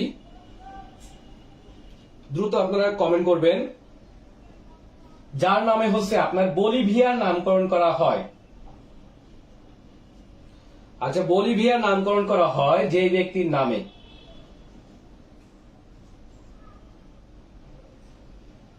দ্রুত সবাই অ্যান্সার করি। আচ্ছা, আব্দুল্লাহ নোমান বলছে সিমন বলিভার, ইয়েস। আচ্ছা, বলিভিয়ার নামকরণ করা হয় হচ্ছে আপনার এখানকার একজন বিখ্যাত নেতা সিমন বলিভারের নাম অনুসারে। সিমন বলিভার, তার মানে সিমন বলিভার একই সাথে একাধিক রাষ্ট্রের জাতির পিতা, সেটা হচ্ছে বলিভিয়া, এইদিকে আছে হচ্ছে আপনার ভেনেজুয়েলা, ইকুয়েডর, পেরু, কলম্বিয়া। এই যে রাষ্ট্রগুলো আপনারা দেখতে পাচ্ছেন, এগুলোর হচ্ছে আপনার অখণ্ডভাবে এখানকার প্রধান বিপ্লবীর নাম হচ্ছে আপনার সিমন বলিভার। যেমন দেখেন যে বলিভিয়া হচ্ছে আপনার দেশের নাম, তার নামে হচ্ছে ভেনেজুয়েলার মুদ্রার নাম, ভেনেজুয়েলার মুদ্রার নাম হচ্ছে আপনার বলিভার, আর ওনার নাম হচ্ছে সিমন বলিভার। বুঝছেন কিনা? সো সিমন বলিভার হচ্ছে এখানকার একজন বিখ্যাত নেতার নাম, তার নামে হচ্ছে আপনার বলিভিয়ার নামকরণ করা হয়। আমরা বুঝছি কিনা? ঠিক আছে। আচ্ছা, এবার একটু আসি আমরা ব্রাজিলের উপর দিয়ে গেছে দুইটা বিখ্যাত রেখা। আপনারা বলুন তো সেই দুইটা বিখ্যাত রেখার নাম কি? আচ্ছা, ব্রাজিল তথা পুরো হচ্ছে আপনার লাতিন আমেরিকায় দুইটা বিখ্যাত রেখা গেছে, আন্তর্জাতিক রেখা। তার একটা হলো এইটা, আচ্ছা এটার নাম হলো এই যে ইকুয়েডরের উপর যে একটা রেখা গেছে, যার নামে ইকুয়েডর। দেখেন দেশের নাম হলো ইকুয়েডর, দেখেন বুঝতেই পারছেন দেশের নাম ইকুয়েডর বা ইকুয়েটর, স্প্যানিশ উচ্চারণ বললে হবে ইকুয়েটর। এখন ইকুয়েটর নামে পৃথিবীতে একটি রেখা আছে না, ইকুয়েটর, যাকে আমরা বলি বিষুব রেখা। বিষুব রেখা যার মান হচ্ছে আপনার 0°, ঠিক আছে, যাকে আমরা বলি হচ্ছে ইকুয়েটর রেখা, বিষুব রেখা, অথবা আমরা এটাকে আরেক নামে চিনি। বলতো সেটা কি নামে? ইকুয়েটর রেখা, বিষুব রেখা, আরেকটা হচ্ছে আপনার কি যেন বলা হয়, মূল নামটাই ভুলে গেলাম। না না, আচ্ছা যা ভুলে গেছে আর কি, বিষুব রেখা, ইকুয়েটর রেখা বা 0° অক্ষরেখা, ঠিক আছে, অথবা নিরক্ষরেখা। এই তো নিরক্ষ রেখা। বুঝতেই পারছেন পৃথিবীতে যেখানে নিরক্ষরেখা গেছে সেখানে রেইন ফরেস্ট সৃষ্টি হয়েছে। সো এই অঞ্চলটা হচ্ছে পৃথিবীর বৃহত্তম রেইন ফরেস্ট, আমাজন অবস্থিত। ঠিক এখান থেকে আফ্রিকায় গেলে আফ্রিকার কঙ্গো বনভূমি পৃথিবীর দ্বিতীয় বৃহত্তম রেইন ফরেস্ট। এখান থেকে আমরা আরেকটু দূরে গেলে এশিয়ার সাউথ দিকে আসলে আমরা পাই হচ্ছে বিখ্যাত বোর্নিও বনভূমি। এই তিনটা হলো পৃথিবীর 1, 2, 3 তিনটা বৃহত্তম রেইন ফরেস্ট। সো ইকুয়েটর রেখা যেখান থেকে গেছে সেখানে পৃথিবীতে রেইন ফরেস্ট সৃষ্টি হয়েছে, এবং তার আশপাশে এই রেইন ফরেস্ট থেকে দূরে গেলে হচ্ছে সাভানা সৃষ্টি হয়েছে। সাভানা বুঝতেই পারছেন এখানে হচ্ছে তৃণভূমি, ঠিক আছে। অর্থাৎ ইকুয়েটর রেখার যেখানে ইকুয়েটর বনভূমি শেষ হয়েছে, সরি যেখানে হচ্ছে রেইন ফরেস্ট গুলো শেষ হয়েছে, সেখান থেকে হচ্ছে পৃথিবীতে অনেকগুলো বায়োম সৃষ্টি হয়েছে। তার মধ্যে অন্যতম একটা হলো ইকুয়েটর রেখার পাশেই হচ্ছে আপনার যেখানে বনভূমি শেষ, ঠিক আছে, বনভূমি যেখানে শেষ তারপরে শুরু হয়েছে ঘাস ভূমি। ঘাস হচ্ছে সেখানে ঘাস থাকবে, তৃণভূমি থাকবে এবং ছোট ছোট গাছ থাকবে, খুব বড় গাছ থাকবে না। তাহলে মনে রাখবেন যে যেখানেই হচ্ছে আপনার ইকুয়েটর রেখা গেছে সেখানেই হচ্ছে আপনার বেশিরভাগ রেইন ফরেস্ট গুলো সৃষ্টি হয়েছে। আর রেইন ফরেস্ট যেখানে শেষ হয়ে গেছে সেখান থেকে সৃষ্টি হয়েছে পৃথিবীর সাভানা অঞ্চল। যেমন দেখতে পাই আমরা কঙ্গোর আশপাশে, যেমন যদি আমরা বলি যে কঙ্গোর আশপাশের দেশগুলো যদি বলি আমরা, ওই দিকে গেলে কেনিয়া, ঠিক আছে, কেনিয়া, তানজানিয়া, দেখবেন সেখানে কিন্তু আপনার সাভানা অঞ্চল, ঘাস ভূমি। সো দেখবেন যে সাভানা অঞ্চলে হচ্ছে প্রচুর পরিমাণে প্রাণীর বৈচিত্র্য। এই যে ভূগোলের ক্লাস এগুলো আপনাদেরকে পরে নিব, এখান থেকে আর না যাই। আচ্ছা একটু আমরা আসি তাহলে ইকুয়েডর। দেখেন যে ইকুয়েডরের নামকরণ করা হয়েছে হচ্ছে আপনার নিরক্ষর রেখার নাম অনুসারে। কেননা ইকুয়েডর নামটাই হচ্ছে আপনার ইকুয়েটর থেকে আসছে, ইকুয়েটর। এটাকে স্প্যানিশ ভাষায় বলে হচ্ছে আপনার ইকুয়েডর, সরি হ্যাঁ ইকুয়েডর ইংরেজিতে বলি, এটাকে ওখানে বলে হচ্ছে ইকুয়েটর। সো নিরক্ষর রেখার নাম অনুসারে নামকরণ করা হয় ইকুয়েটরের, ঠিক আছে। এই ইকুয়েটরের রাজধানীর নাম হচ্ছে আপনার কিটো বা কুইটো, কিটো অথবা কুইটো। যেহেতু এখানে আমরা জানি যে নিরক্ষরেখার একটা প্রধান বৈচিত্র্য হচ্ছে এখানে কোন ঋতুর বৈশিষ্ট্য হলো এখানে কোন ঋতুর বৈচিত্র্য নেই। তার মানে আমরা বুঝতে পারলাম যে নিরক্ষরেখার যেহেতু কোনো ঋতুর বৈচিত্র্য নেই, তার মানে সারা বছর বা আজীবন বা সারা জীবন একটাই ঋতু, এবং সেই ঋতুর নাম হলো বসন্তকাল।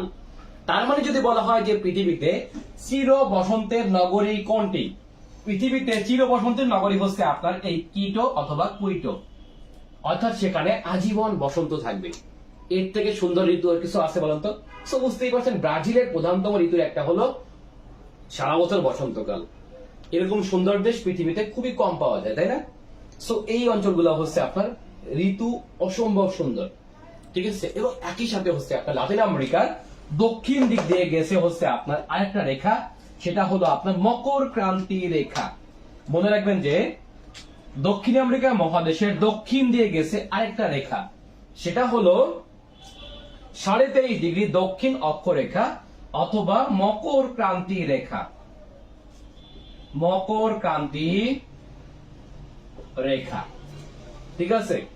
এই মকর ক্রান্তি রেখা গেছে হচ্ছে আপনার দক্ষিণ দিক দিয়ে, ওকে, আচ্ছা, ঠিক যদি আমরা এখান থেকে এই দিকে যাই, ঠিক আছে, এই দিকটা গেলে হচ্ছে মেক্সিকো, একদম বাংলাদেশ সোজা, বাংলাদেশ সোজা হচ্ছে পৃথিবীর একটা রাষ্ট্র, নাম হচ্ছে মেক্সিকো। বাংলাদেশ যেই রেখায় অবস্থিত, এটির নাম হলো কর্কট ক্রান্তি রেখা, কর্কট ক্রান্তি রেখা, ঠিক আছে। এই কর্কট ক্রান্তি রেখা গেছে হচ্ছে আপনার এই জায়গা দিয়ে, ঠিক আছে। এখান থেকে যদি আমরা এই কর্কট ক্রান্তি রেখা থেকে যদি আমরা উত্তর দিকে যাই, ঠিক আছে, এই অঞ্চলটা থেকে হচ্ছে পৃথিবীতে সৃষ্টি হচ্ছে মরুভূমিগুলা। একটু যদি খেয়াল করে দেখি আমরা, এই দিকটা, এই কর্কট ক্রান্তি রেখা 23.5 ডিগ্রিতে, 30 ডিগ্রি যেখান থেকে হবে, 30 ডিগ্রি মানে হচ্ছে মেক্সিকোর উত্তর দিক, এখান থেকে শুরু। আমেরিকার এই দিকটা, এখানে হচ্ছে আমেরিকার আরিজোনা অঙ্গরাজ্য, এদিকে হচ্ছে মেক্সিকার সেনোরা অঞ্চল। এই সেনোরা অঞ্চলটা হচ্ছে পৃথিবীতে একটা বৃহত্তম, এখানে 5টা মরুভূমি আছে, অর্থাৎ যেখান থেকে 30 ডিগ্রি গেছে এই জায়গাগুলো হচ্ছে পৃথিবীর মরুভূমি অঞ্চল। যেমন দেখেন সাহারা, পৃথিবীর বিখ্যাত মরুভূমি সাহারা অবস্থিত এখানে। আমরা যদি ওখান থেকে আগাই, ভারত পাকিস্তানের মাঝখানে থর মরুভূমি, ওর মাঝখানে যদি আসি আমরা বিখ্যাত গ্রেট আরাবিয়ান মরুভূমি, আরব দেখবেন সবগুলো মরুভূমি দেখবেন। এই 30 ডিগ্রি ভরা খালি মরুভূমি, মনে রাখবেন পৃথিবীতে যেখানে 30 ডিগ্রি গেছে সেখানে মরুভূমি ভরা। এগুলো যদি জানতে চান তাহলে অবশ্যই আমার প্রাইভেট ক্লাসগুলো করতে হবে, এখানে হিউজ পরিমাণ বোঝানোর বিষয় আছে, বায়োমগুলো বোঝানোর ব্যাপার আছে। আপনারা দেখবেন যে আমরা যখন ভূগোলে আনসার করি, আপনারা দেখবেন যে ভূগোলে আমাদের যে বাজারে বইগুলো আছে, এগুলো যদি আপনার বেটেও খান, বেটে খাওয়া তো বুঝছেন, সবগুলো বই বেটে খেলেও ভূগোলে আপনি 6টা প্রশ্ন কমন পাবেন না, 10টার মধ্যে মিনিমাম 4টা প্রশ্ন আনকমন থাকবেই, 5টা প্রশ্ন আনকমন থাকবেই। কেননা আমাদের ভূগোল বইগুলো এত পরিমাণ ভুলে আর আজাইরা জিনিসে ভরা, যেটা হচ্ছে কোনো প্রাসঙ্গিক না। এবং ভূগোল বইগুলো মানে হচ্ছে বাংলাদেশের ভূগোল বইগুলো এত পরিমাণ ইম্যাচিউর, বিশেষ করে আমাদের গাইড বইগুলো আরো বেশি ইম্যাচিউর। সো এই কারণে হচ্ছে আমাদের ভূগোল কমন আসেই না। আপনি আমার ক্লাসগুলো করেন, আমি শিওর বলতেছি আপনাকে ভূগোলে 8টা 9টা কমন আসবে এবং 10টা কমন আসার উপযোগ করে দিব, যাতে আপনি নিজেই আনসার করতে পারবেন। ভূগোল হচ্ছে আপনার মানচিত্র দেখে বুঝাইতে হবে, এটা যদি আপনাকে বুঝাই দেয় আপনি বুঝতে একদম অসুবিধা হবে না। ধরেন সাহেল অঞ্চল কোনটা, সাহেল, সাভানা কোনটা, তুন্দ্রা কোনটা, ঠিক আছে, তৈগা কোনটা, এই যে অঞ্চলগুলো আছে এগুলো যদি বোঝাই দেই, আপনি এখানকার বৈশিষ্ট্য থেকে প্রত্যেক বছর দেখবেন আপনার প্রশ্ন আসেই। সো এগুলো আমাদের এভাবে করে জানতে হবে। এই রেখা মানে ভূগোল বুঝলে আপনি পৃথিবীর অনেক কিছু বুঝতে পারবেন। ইভেন ভূগোলের সাথে হচ্ছে পৃথিবীর রাজনীতিও বিদ্যমান। একটু খেয়াল করে দেখবেন, যে অঞ্চলটা হচ্ছে আপনার রুক্ষ, যেমন মনে করেন রুক্ষ অঞ্চল কোনটা বুঝতেই পারছেন, যদি বলি আমরা 30 ডিগ্রি, দেখবেন যে এই অঞ্চলে এগুলো খুবই অস্থির টাইপের দেশ। অস্থির মানে হচ্ছে দেশের মানুষগুলো অস্থির, মাথা গরম টাইপের, মারামারি করে, মানে গরম অঞ্চলের মানুষগুলো হচ্ছে আপনার খুবই কষ্টসহিষ্ণু, মারামারি করে, ঠিক আছে। দেখেন যেখানে কর্কট ক্রান্তি রেখা আছে, এই যে কর্কট ক্রান্তি রেখা, এটা হচ্ছে পৃথিবীর দুর্যোগপূর্ণ এলাকা। এখানে ঝড় ঝাপটা, হারিকেন, ঘূর্ণিঝড়, সাইক্লোন যা আছে হতেই থাকবে। সো এরাও কিন্তু আপনার সংগ্রাম করে মানুষ হওয়া। যেমন দেখবেন খেয়াল করে কর্কট ক্রান্তি রেখা, যেমন বাংলাদেশ, বুঝতেই পারছেন বাংলাদেশের দক্ষিণ অঞ্চলের মানুষ হচ্ছে আপনার প্রচুর পরিমাণে হচ্ছে আপনার কষ্ট সহিষ্ণু, কারণ তারা ঝড় ঝাপটা দেখে মানুষ হয়েছে। এবং বরিশালের মানুষ, ভোলার মানুষ, নোয়াখালীর মানুষ দেখবেন মাস্টারপিস। কেন মাস্টারপিস বুঝতেই পারছেন, কেননা ভৌগোলিক ভাবে এরা হচ্ছে আপনার এই কর্কট ক্রান্তি রেখার আশপাশে অবস্থিত হওয়ার কারণে এরা প্রচুর পরিমাণে হচ্ছে আপনার দুর্যোগ মোকাবেলা করতে অভ্যস্ত। সো এই জন্মগত তারা হচ্ছে সাহসী হয়ে থাকে। ধরেন আপনার উত্তরবঙ্গে, বাংলাদেশের উত্তরবঙ্গে দিনাজপুরের মানুষ আর বরিশালের মানুষের মধ্যে পার্থক্য আছে কিনা, নিঃসন্দেহে পার্থক্য আছে, ঠিক আছে। এই যে ভৌগোলিক কারণে, আবহাওয়াগত কারণে মানুষের চরিত্রের উপরে ব্যাপক একটা প্রভাব পড়ে, ঠিক আছে। যদি আমরা পৃথিবীর উত্তর দিকে যাই, তুন্দ্রা অঞ্চলে যাই, তুন্দ্রা অঞ্চল মানে বুঝতেই পারছেন, ধরেন আপনার স্ক্যান্ডিনেভিয়ান কোন অঞ্চলে গেলাম, রাশিয়ার উত্তর দিকে গেলাম, আলাস্কা, কানাডা দিকে গেলাম, একটু খেয়াল করতে পারলে তুন্দ্রা অঞ্চলের মানুষ হচ্ছে আপনার প্রচন্ড নমনীয়, এবং দেখবেন তারা হচ্ছে আপনার জনসংখ্যা ঘনত্ব কম হওয়ার কারণে হচ্ছে এখানে মানুষগুলো মানে একদম দেখবেন যে আপনার মানে ক্রাইম রেট দেখবেন প্রায় 0-র কাছাকাছি এখানে।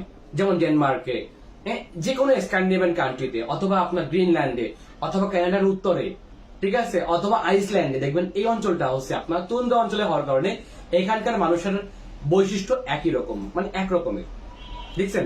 সো পৃথিবীতে এই যে বায়োমগুলা, এই প্রত্যেকটা বায়োমের উপরে মানুষের নেচার ডিপেন্ড করে এবং মানুষ এক এক রকম হয়ে থাকে, ঠিক আছে। প্রাণী একরকম হয়ে থাকে, প্রাণীর চেহারা একরকম হয়ে থাকে, এটা আর কি। এগুলো বুঝলে আপনি ভূগোল বুঝতে পারবেন। ঠিক তেমনই করে হচ্ছে আপনার পৃথিবীতে পৃথিবীতে ধনী দরিদ্রের যে ব্যবধান, এগুলোও কিন্তু আপনার এই অক্ষরেখা অনুসারে ভাগ করা হয়। যদি দেখি আমরা, দেখেন নিরক্ষরেখার উত্তরের দেশগুলা, দেখেন মজার ব্যাপার হচ্ছে আপনার পৃথিবীতে নিরক্ষরেখার পৃথিবীতে যদি আপনি 90টা ধনী রাষ্ট্র বলেন, তার মধ্যে মনে হয় মাত্র 3-4টা দেশ বাদ দিলে বাকি সব উত্তরে দেখবেন। অর্থাৎ নিরক্ষরেখা থেকে, এই যে ইকুয়েটর রেখা, সরি নিরক্ষরেখা থেকে উত্তরের দেশগুলোই পৃথিবীতে ধনী এবং সব দিক থেকে উন্নত। দেখবেন শিক্ষা, শিল্প, সাহিত্য, সংস্কৃত সব দিক থেকে হচ্ছে আপনার পৃথিবীর উত্তরের দেশগুলো হচ্ছে আপনার উন্নত। যেমন America, Canada, European any country, Asian যে কোনো কান্ট্রি দেখবেন উত্তরের দেশগুলো সবাই ধনী। ঠিক পৃথিবীর দক্ষিণে, তার মানে মাত্র 3টা রাষ্ট্র আছে এখানে ডেভেলপ কান্ট্রি, সেটা হচ্ছে একটা হচ্ছে চিলি, একটা হচ্ছে অস্ট্রেলিয়া, একটা হচ্ছে নিউজিল্যান্ড।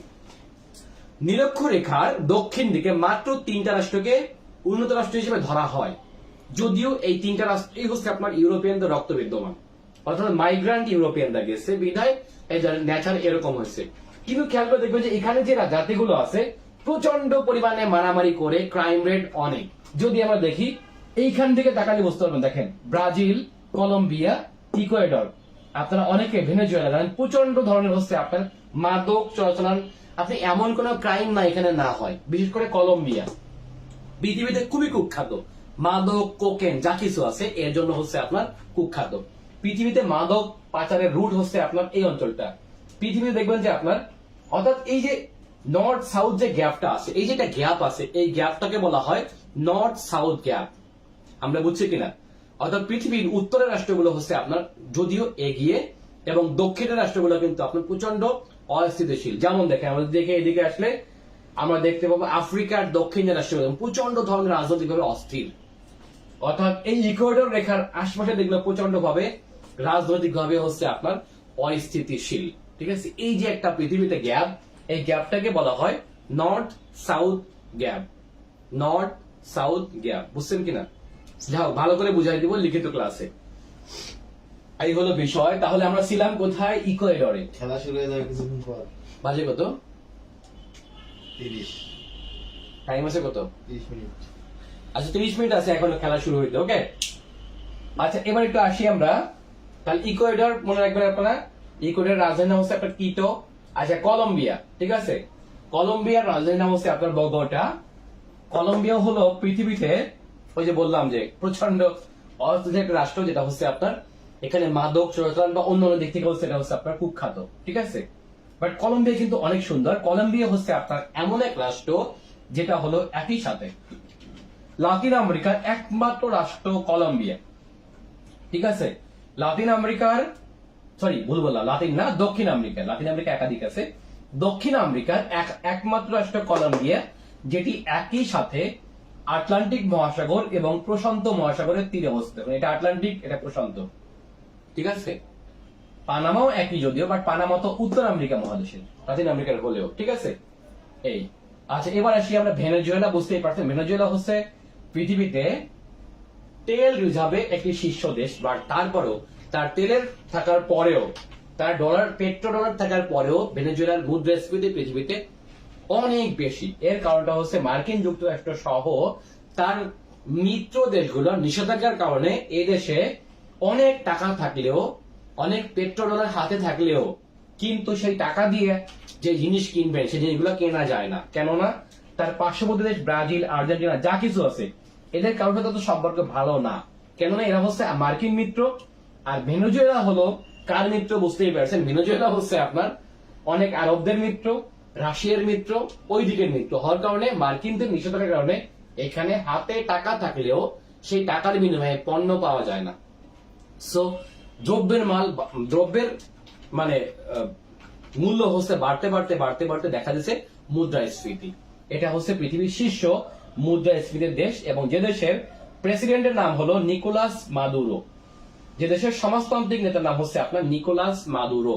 এবং তার আগে এই দেশে একজন বিখ্যাত সমাজতান্ত্রিক নেতার নাম ছিল হচ্ছে আপনার হুগো চাভেজ বা হুগো চাভেজ। এর বাড়ি হচ্ছে আপনার এই দেশে।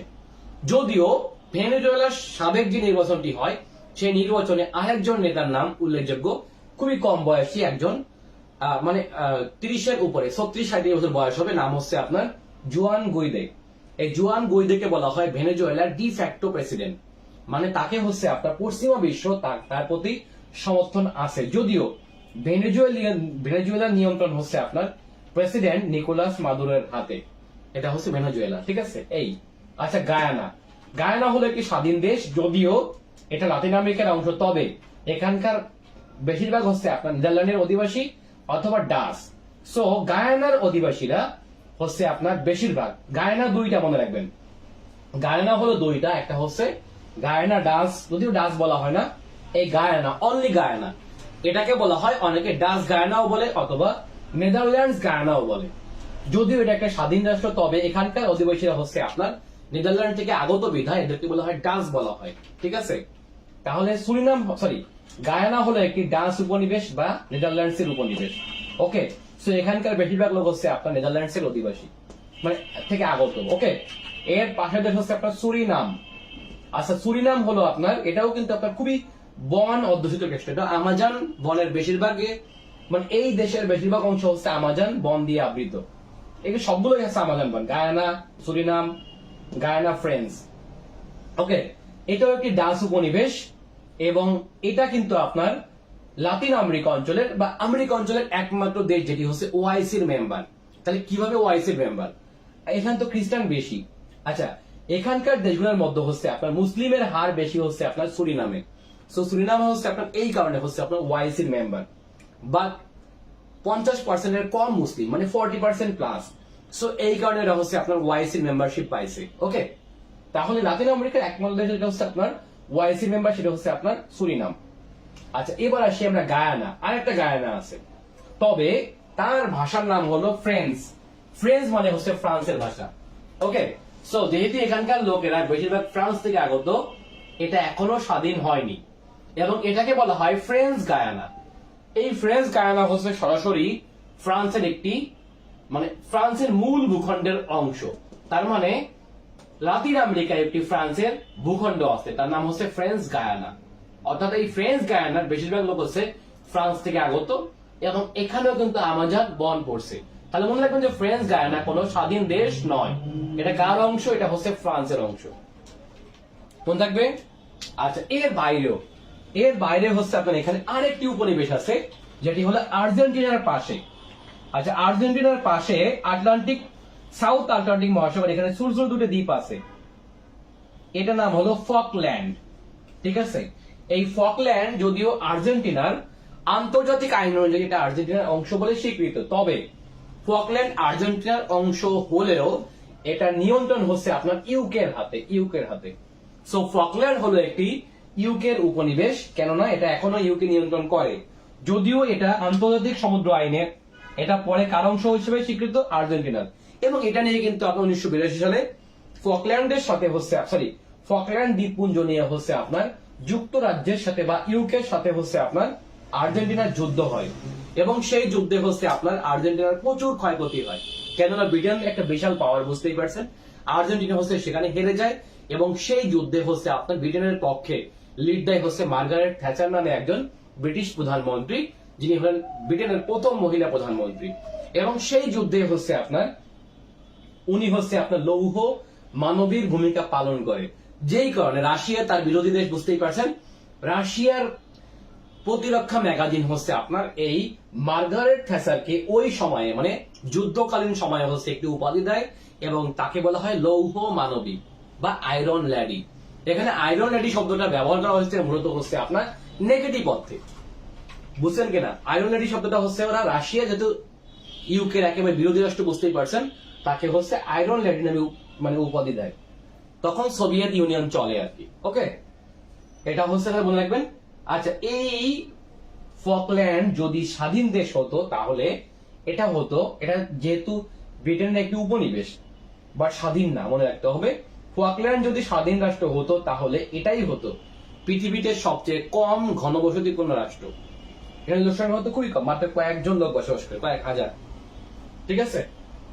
এই আর কি দক্ষিণ আমেরিকা মহাদেশের 12টা রাষ্ট্র এবং 2টা বহির্ভূখণ্ড আপনাদের শেষ হলো। এবার একটু আমরা যাব মধ্য আমেরিকায়। আমি আগেই বলছি মধ্য আমেরিকায় রাষ্ট্র কয়টি? 7টি। মধ্য আমেরিকায় মোট 7টি রাষ্ট্র। সেটা হচ্ছে কি পানামা, দেখেন এটা হলো পানামা, কোস্টারিকা, বুঝতেই পারছেন আমাদের ব্রাজিলের সঙ্গী দেশ, তাই না?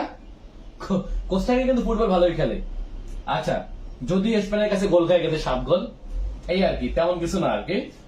আচ্ছা, এটা হলো পানামা, কোস্টারিকা, এটা হলো নিকারাগুয়া, এটা হলো এল সালভাদর, এটা হলো হন্ডুরাস, দেখেন ফুটবল ভালো খেলে সবাই, এটা হলো বেলিজ, এটা হলো গুয়েতেমালা, আর এটা হলো বৃহত্তম রাষ্ট্র হচ্ছে আপনার মেক্সিকো। ঠিক আছে, তাহলে মোট রাষ্ট্র কয়টা? 7টা। দেখছেন, এই 7টা রাষ্ট্র সবাই মনে রাখবেন যে মধ্য আমেরিকা বলা হয় কাকে। আচ্ছা, মধ্য আমেরিকা কাকে বলা হয়? মনে রাখবেন যে লাতিন আমেরিকার যে 7টি রাষ্ট্র, লাতিন মানে সবাই এখানে প্রায়, লাতিন আমেরিকার যে 7টি রাষ্ট্র উত্তর আমেরিকায় পড়ছে, মনে রাখতে হবে উত্তর আমেরিকা মহাদেশে পড়ছে তাকে বলা হয়, অর্থাৎ উত্তর আমেরিকা মহাদেশের দক্ষিণের, আবার আমরা এভাবে বলতে পারি যে এটা হলো ইউএসএ, এটা হলো কানাডা। তাহলে উত্তর আমেরিকা মহাদেশের দক্ষিণ দিকের 7টি রাষ্ট্র, অর্থাৎ স্প্যানিশ ভাষাভাষী 7টি রাষ্ট্রকে একত্রে বলা হয় মধ্য আমেরিকা। ঠিক আছে, তাহলে মনে রাখবেন যে মধ্য আমেরিকা হচ্ছে আপনার উত্তর আমেরিকা মহাদেশেরই অংশ, ভিন্ন কোনো মহাদেশ না। ঠিক আছে, এখন তার অংশ কয়টা? 7টা। এই 7টার সবাই ছিল স্প্যানিশ উপনিবেশ, সবাই ছিল স্প্যানিশ উপনিবেশ। ঠিক আছে, এই 7টি সবাই ছিল হচ্ছে আপনার স্প্যানিশ উপনিবেশ। তার মানে বুঝতেই পারছেন এখানে সবাই স্প্যানিশ উপনিবেশ, তার মানে এদের ভাষা স্প্যানিশ। এখান থেকে একটা মজার ব্যাপার হচ্ছে এই পুরো আমেরিকা মহাদেশে যে যার উপনিবেশ তার ভাষা সেই দেশের মূল দেশের ভাষা, বুঝছেন কিনা? অর্থাৎ এরা সবাই স্প্যানিশ উপনিবেশ, তো এদের ভাষা স্পেন। এটা পর্তুগিজ উপনিবেশ, তাই ভাষা পর্তুগিজ। এগুলো সব স্প্যানিশ উপনিবেশ, তাই ভাষা হচ্ছে স্প্যানিশ। এভাবে করে গেছে। ওকে, তাহলে মধ্য আমেরিকার সবাই হচ্ছে স্প্যানিশ উপনিবেশ। তবে একটু কথা আছে, পানামা। আচ্ছা, পানামার ব্যাপারটা বাংলাদেশের মতো। আচ্ছা, পানামা এবং কলম্বিয়া, দেখেন এটা হলো পানামা, এটা হচ্ছে কলম্বিয়া। ওকে, এই পানামা এবং কলম্বিয়া এটা যদিও স্প্যানিশ উপনিবেশ ছিল, তবে স্প্যানিশ উপনিবেশ স্বাধীন হয়ে পানামা এবং কলম্বিয়া একটা রাষ্ট্র হয়। পরবর্তীতে হচ্ছে আপনার কলম্বিয়া ভেঙে পানামা হয়। ওই বাংলাদেশের মতো অবস্থা, ভারত ভেঙে পাকিস্তান হয়, আবার পাকিস্তান ভেঙে বাংলাদেশ হয়। তাহলে বাংলাদেশ কার উপনিবেশ, পাকিস্তানের নাকি ব্রিটিশদের? হ্যাঁ, ব্রিটিশদের বলতে হবে, বুঝেন নাই? এইভাবে আর কি। তো পানামা কলম্বিয়া থেকে, মনে রাখবেন যে পানামা কলম্বিয়া থেকে পৃথক রাষ্ট্র হলেও পানামা ছিল একটি স্প্যানিশ উপনিবেশ। ঠিক আছে, এই হলো ব্যাপার। এখন দেখেন, পানামা আবার এমন একটা রাষ্ট্র যেটি ভৌগোলিকভাবে উত্তর আমেরিকা মহাদেশের অংশ হলেও এটা একটি ট্রান্সকন্টিনেন্টাল কান্ট্রি। কেননা পানামার মাঝখান থেকে গেছে পানামা খাল। এই পানামা খাল হলো উত্তর আটলান্টিক মহাসাগর বা ক্যারিবীয় সাগরের সাথে প্রশান্ত মহাসাগরকে যুক্ত করছে এই পানামা খাল, এবং এই পানামা খাল হলো একটি আন্তর্জাতিক সীমানা। সো পানামা খালের দক্ষিণে যে পানামা আছে, এই পানামাটি হচ্ছে আবার দক্ষিণ আমেরিকা মহাদেশের অংশ। তার মানে পানামা দেশটি একটি ট্রান্সকন্টিনেন্টাল বা আন্তঃ মহাদেশীয় রাষ্ট্র। যেমন বলি আমরা তুর্কি, তুরস্ক, রাশিয়া, হ্যাঁ, মিশর, এগুলোকে যেমন আমরা ট্রান্সকন্টিনেন্টাল কান্ট্রি বলি, 2 মহাদেশে পড়ছে। তেমনই ভাবে পানামা রাজনৈতিকভাবে উত্তর আমেরিকা মহাদেশের অংশ হলেও ভৌগোলিকভাবে এটা হলো দক্ষিণ আমেরিকার অংশ। বুঝছেন কিনা? এটা হলো ব্যাপার। আচ্ছা, পানামার রাজধানীর নাম হচ্ছে পানামা সিটি, বুঝতেই পারছেন। এবং পানামা কলম্বিয়া সীমান্তে পৃথিবীর একটি গভীরতম জঙ্গলের অবস্থান, যাকে বলা হয় ডেরিয়ান গ্যাপ। বুঝতেই পারছেন, ডেরিয়ান গ্যাপ। এই যে বাংলাদেশ থেকে যারা হচ্ছে অবৈধ পথে ব্রাজিল বা কলম্বিয়া যে, অনেকে জানেন ভ্রমণ বিষয়ে যে হচ্ছে আপনার আমেরিকায় ঢুকবে, এই যে আমেরিকায় ঢোকার মতো যারা কঠিন পথ পাড়ি দেয়, এই ব্রাজিল থেকে দালাল নিয়ে যায় কলম্বিয়ায়। কলম্বিয়ায় গেলে সব যায়, বুঝতেই পারছেন, বন জঙ্গল, স্মাগলার সবই আছে। এখান থেকে যায় ডেরিয়ান গ্যাপ দিয়ে। এই যে ডেরিয়ান গ্যাপ নামে যে বনভূমিটা আছে পানামা কলম্বিয়ায়, এখানে গেলেই মশা মাছের কামড়ে আপনি মরে যাবেন, এই জানেন কিনা? ঠিক আছে, সো এই পথে যাওয়া কাউকে উৎসাহিত করবেন না। এখান থেকে যায় পানামা, পানামা থেকে যায় কোস্টারিকা, নিকারাগুয়া, হন্ডুরাস, সেখান থেকে সালভাদর, সেখান থেকে যায় মেক্সিকো। এই মেক্সিকোটা বিশাল দেশ, এখানে মরুভূমি আছে, সবকিছু আছে। এখান থেকে সীমানা পাড়ি দিয়ে যায় ইউএসএ, স্বপ্নের দেশ ইউএসএ যায়। এটা একটা ভয়ঙ্কর পদক্ষেপ, বুঝছেন কিনা? এটা একটা পৃথিবীতে মানব পাচার এবং মাদক পাচার উভয়ের একটা রুট হচ্ছে আপনার এই রুটটা, বুঝছেন কিনা? ইভেন এখান থেকে কলম্বিয়ান, ভেনেজুয়েলার মাদক চলাচলকে এমন ভাবে যে শক্তিশালী যে এরা এখান থেকে সাবমেরিন নিয়ে, ওদের বানানো সাবমেরিন নিয়ে এই পথে এই পুরো আটলান্টিক মহাসাগরের ভিতর দিয়ে হচ্ছে আপনার আমেরিকার মাদক চালান করে, এরকম রেকর্ড ধরা খাইছে অনেক। ঠিক আছে, আচ্ছা এখন একটু আমি আপনাদেরকে যদি বলি যে এই যে লাতিন আমেরিকা বললাম, মধ্য আমেরিকা বললাম, এখানে সবকিছু যাতে দেখতেছি সব ইউরোপিয়ান, তাই না? তাহলে কি আসলে এই ভূখণ্ডে ইউরোপিয়ানরাই ছিল? না, কিন্তু ইউরোপিয়ানদের আগমনের আগেও কিন্তু এখানে তিনটা বিখ্যাত সভ্যতা গড়ে উঠছিল। সেই সভ্যতা কিন্তু আপনার কোন ইউরোপিয়ানদের অবদান নেই, এবং তারা যে বরং সেই তিনটা সভ্যতা ওদের হাতেই ধ্বংস হয়েছে। সেটা একটু আসি আমরা এই অঞ্চলের, এই পুরো আমেরিকা অঞ্চলের সব থেকে প্রাচীনতম সভ্যতার নাম হলো মায়া সভ্যতা। ঠিক আছে, এই মায়া সভ্যতা গড়ে উঠছিল হলো এই পুরো মধ্য আমেরিকা জুড়ে। তাহলে মনে রাখবেন যে মধ্য আমেরিকা জুড়ে গড়ে উঠছিল হচ্ছে আপনার এখানকার সব থেকে, এখানকার আর কি মানে আমেরিকা অঞ্চলের সবচেয়ে প্রাচীনতম সভ্যতার নাম মায়া সভ্যতা। এই মায়া সভ্যতা গড়ে উঠছিল কোথায়? সেটা হলো আজকের মধ্য আমেরিকায়। তখনও কিন্তু এটা খ্রিস্টপূর্ব সময় আর কি, খ্রিস্টপূর্ব। ওরা গেছে মাত্র আজ থেকে 400 বছর 500 বছর আগে হচ্ছে ইউরোপিয়ানরা গেছে। তার আগে এখানে কিন্তু মানুষ ছিল, তবে সেটা ইউরোপিয়ান মানুষ না, সাদা মানুষ না, বুঝতে পারছেন কিনা? ব্রাউন মানুষ, যারা হচ্ছে মেইন আমেরিকানস। ঠিক আছে, এরা, এটা হলো মায়া সভ্যতা। ঠিক আছে, আর সেই মায়া সভ্যতা ধ্বংস হয়ে যায় কালক্রমে। এরপরে হচ্ছে আপনার খুব বেশি আগে না, পৃথিবীর একেবারে লাস্টের দিকে দুইটা সভ্যতা গড়ে উঠছিল এখানে। তার মধ্যে হলো মেক্সিকোর রাজধানী যে মেক্সিকো সিটি, মনে রাখবেন যে মেক্সিকোর রাজধানী মেক্সিকো সিটিতে গড়ে উঠছিল আরেকটা সভ্যতা, এবং সেটার নাম হচ্ছে আজটেক সভ্যতা। আজটেক, এই আজটেক সভ্যতা খুব বেশি একটা প্রাচীনতম সভ্যতা না। এটা ধ্বংস হয়েছে কবে? ওই যে কলম্বাস বা স্প্যানিশরা। ঠিক আছে, স্প্যানিশরা এই যে যে বেটারা ফুটবল নিয়ে গেছে ওখানে, ওকে, এই স্প্যানিশরা হচ্ছে আপনার এই মানে হচ্ছে আপনার মেক্সিকোতে আগমন করে হচ্ছে আপনার এই আজটেক সভ্যতা ধ্বংস করে দেয়। তো বুঝতেই পারছেন, আজটেকদের হত্যা করে এই আজটেক সভ্যতা হচ্ছে ধ্বংস করে। যেমন মায়া সভ্যতা, এই মায়া সভ্যতা নিদর্শন বলতে এখনো আছে, টিকে আছে। সেটা হচ্ছে মেক্সিকোর চিচেন ইৎজা, এটা হলো মায়া সভ্যতা নিদর্শন। আজটেক সভ্যতা ধ্বংস করে কারা? সেটা হচ্ছে আপনার স্প্যানিশরা। খেয়াল করে দেখছেন। এবার একটু আসি আমরা দক্ষিণ আমেরিকায় কি মানুষ ছিল তার আগে? এই যে 400 বছর 1492 এর আগে কি মানুষ ছিল? হ্যাঁ ছিল, এবং সেখানে অলরেডি একটা জলজ্যান্ত সভ্যতাও ছিল। সেটা হচ্ছে আপনার কি বলুন তো? ইনকা সভ্যতা। সেটা হচ্ছে আপনার পেরুতে। তাহলে মনে রাখবেন যে এই পেরুতে গড়ে উঠছিল হচ্ছে বিখ্যাত ইনকা সভ্যতা, যে সভ্যতা ধ্বংস করছে হচ্ছে আপনার স্প্যানিশরা। এবং এই ইনকা সভ্যতার নিদর্শনের নাম হচ্ছে আপনার মাচু পিচু। এখন ইউরোপিয়ানরা যখন ইতিহাস পড়ায়, তখন আমাদেরকে পড়ায় তাদের লেখা ইতিহাস। বুঝতেই পারছেন, কেননা এখানকার যে মানুষগুলোকে আমরা চিনি, এই মেসি, রোনালদো, নেইমার, এই যা কিছু চিনেন না কেন, সবই হচ্ছে আপনার এই স্প্যানিশ, পর্তুগিজ, ইতালীয়, ফ্রান্সের, ইউকের বংশোদ্ভূত। ইভেন আজকের আমেরিকা যুক্তরাষ্ট্র যাদেরকে আপনারা দেখেন, আমেরিকার ইতিহাসে যতগুলো প্রেসিডেন্ট আসছে, এদের কেউই হচ্ছে আপনার এই অরিজিনাল আমেরিকানস না। আমেরিকান যারা তাদেরকে সব হত্যা করে ফেলছে এই স্প্যানিশরা, পর্তুগিজরা, ইত্যাদি ইত্যাদি। আর এখানে যে কালো মানুষগুলো দেখেন, এদেরকে হচ্ছে আপনার ইউরোপিয়ানরা আফ্রিকা থেকে নিয়ে আসলো দাস হিসেবে। সো কিছু কালো মানুষও এখানে খেলে দেখবেন, ওরা হচ্ছে আপনার এই আফ্রিকান বংশোদ্ভূত। ঠিক আছে, বাকিরা মোস্ট অফ হচ্ছে ওখান থেকে আসছে। সো এই স্প্যানিশদের হাতে ধ্বংস হয়েছে সেখানের বিখ্যাত ইনকা সভ্যতা।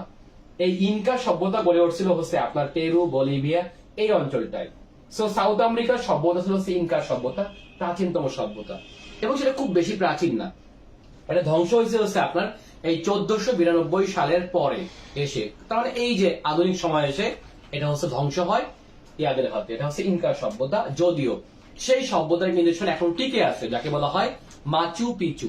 কি বলা হয় বলতো? মাচু পিচু বলা হয়। যা হোক, আমার মনে হয় আজকে অনেক বেশি সময় হয়ে যাচ্ছে। আপনাদের যারা ক্লাস করতে চান আগামীকাল, বুঝতেই পারছেন আজকে আমাদের কি অফার চলতেছে। যেহেতু আজকে ব্রাজিল খেলবে, ব্রাজিল আজকে জিতলেই আগামীকালকে আমার কোর্সে আপনারা ভর্তি হতে পারবেন মাত্র 500 টাকায়। এখানে পড়ানো হবে 6টি সাবজেক্ট। সেটা হচ্ছে কি কি বলেন তো? বাংলাদেশের 30, আন্তর্জাতিক 20, বাংলা সাহিত্য 15, ভূগোল 10, নৈতিকতা 10 এবং প্রযুক্তি 5। আচ্ছা, এর বাইরেও প্রিলি সকল সাবজেক্টে আমাদের কোর্স আছে, চাইলে আপনারা ভর্তি হতে পারবেন। আজকে এবং আগামীকালকের জন্য হচ্ছে বিশেষ অফার। আপনারা এর থেকে বিশেষ অফার আর কখনোই পাবেন না। এই ব্রাজিলের খেলা শেষ হয়ে গেলে আমাদের কোর্স ফি, নতুন কোর্স চালু হবে 1500 টাকায়। সো এই ছাড় আপনারা আর পাবেন না। আপনারা চাইলে ভর্তি হতে পারবেন। এবং সবাই আজকে দেখুন সাম্বার তালে পৃথিবী কিভাবে নাচে। সাম্বা, ব্রাজিলীয় সাম্বা, পৃথিবীর সৌন্দর্য, এটা আপনারা আজকে দেখবেন। এবং আপনারা সবাই জার্সি গায়ে দিয়ে দেখবেন। এবং আগামীকাল আমরা সবাই অনেক মজা করব, বুঝতেই পারছেন তো। সেই পর্তুগাল তো দিচ্ছে, তাই না? দেখেন, আমাদের জাত ভাই পর্তুগাল, মানে হচ্ছে বুঝতেই পারছেন ব্রাজিলের লোকরা আসছে পর্তুগাল থেকে। সো বুঝতেই পারছেন ব্রাজিল যেহেতু আজকে গোল দিবে, বুঝতেই পারছেন। সো তার জাত ভাই পর্তুগিজরা আগে থেকেই গোল দিয়ে বসে আছে, ঠিক আছে? যদিও স্পেন ভালো খেলছে, আপনারা ভালো খেলতে পারেন নাই। যা হোক, সেই বিষয়টা আমরা পরে রাখবো। আর আজকের মধ্যে শেষ করি। আপনারা সবাই যারা ভর্তি হতে চান তারা ভর্তি হতে পারেন। প্রত্যেকটা ক্লাস আমাদের বাংলাদেশ, আন্তর্জাতিক, ভূগোল, তারপরে হচ্ছে আপনি যদি বলেন যে যেটাকে আপনারা মনে রাখতে পারেন না, যেটা সেটা হচ্ছে আপনার আর কি সংবিধান, এই টাইপের ক্লাসগুলো হচ্ছে আপনারা যদি মনে রাখতে চান তাহলে অবশ্যই আপনারা আমার ক্লাসগুলো করবেন। আর আজকের ক্লাসটা আমি নিয়েছি অনেক অনেক মানে হচ্ছে এলোমেলো ভাবে, ঠিক এভাবে করে আমি এলোমেলো পড়াই না, ধীরে স্থির পড়াই। বাট আজকে যেহেতু গল্প আকারে পড়তেছি, ওইরকম ভালোভাবে পড়াতে পারি না। আপনারা আমার ক্লাস করলে বুঝতে পারবেন যে ক্লাসগুলো আসলে কিভাবে হয়, ঠিক আছে? তাহলে সবাই ফুটবল দেখবেন এবং পর্তুগিজ সৌন্দর্য, ব্রাজিলের সৌন্দর্য দেখবেন আজকে আপনারা। সবাই ভালো থাকবেন। আমাদের জাত ভাই পর্তুগাল কিন্তু অলরেডি দিয়ে দিছে, সো বুঝতেই পারছেন। রোনাল্ডো কিন্তু এই ব্রাজিল মানে নেইমারদের বংশীয় আর কি, বুঝতেই পারছেন। সো তো সবাই ভালো থাকবেন। আল্লাহ হাফেজ, গুড নাইট।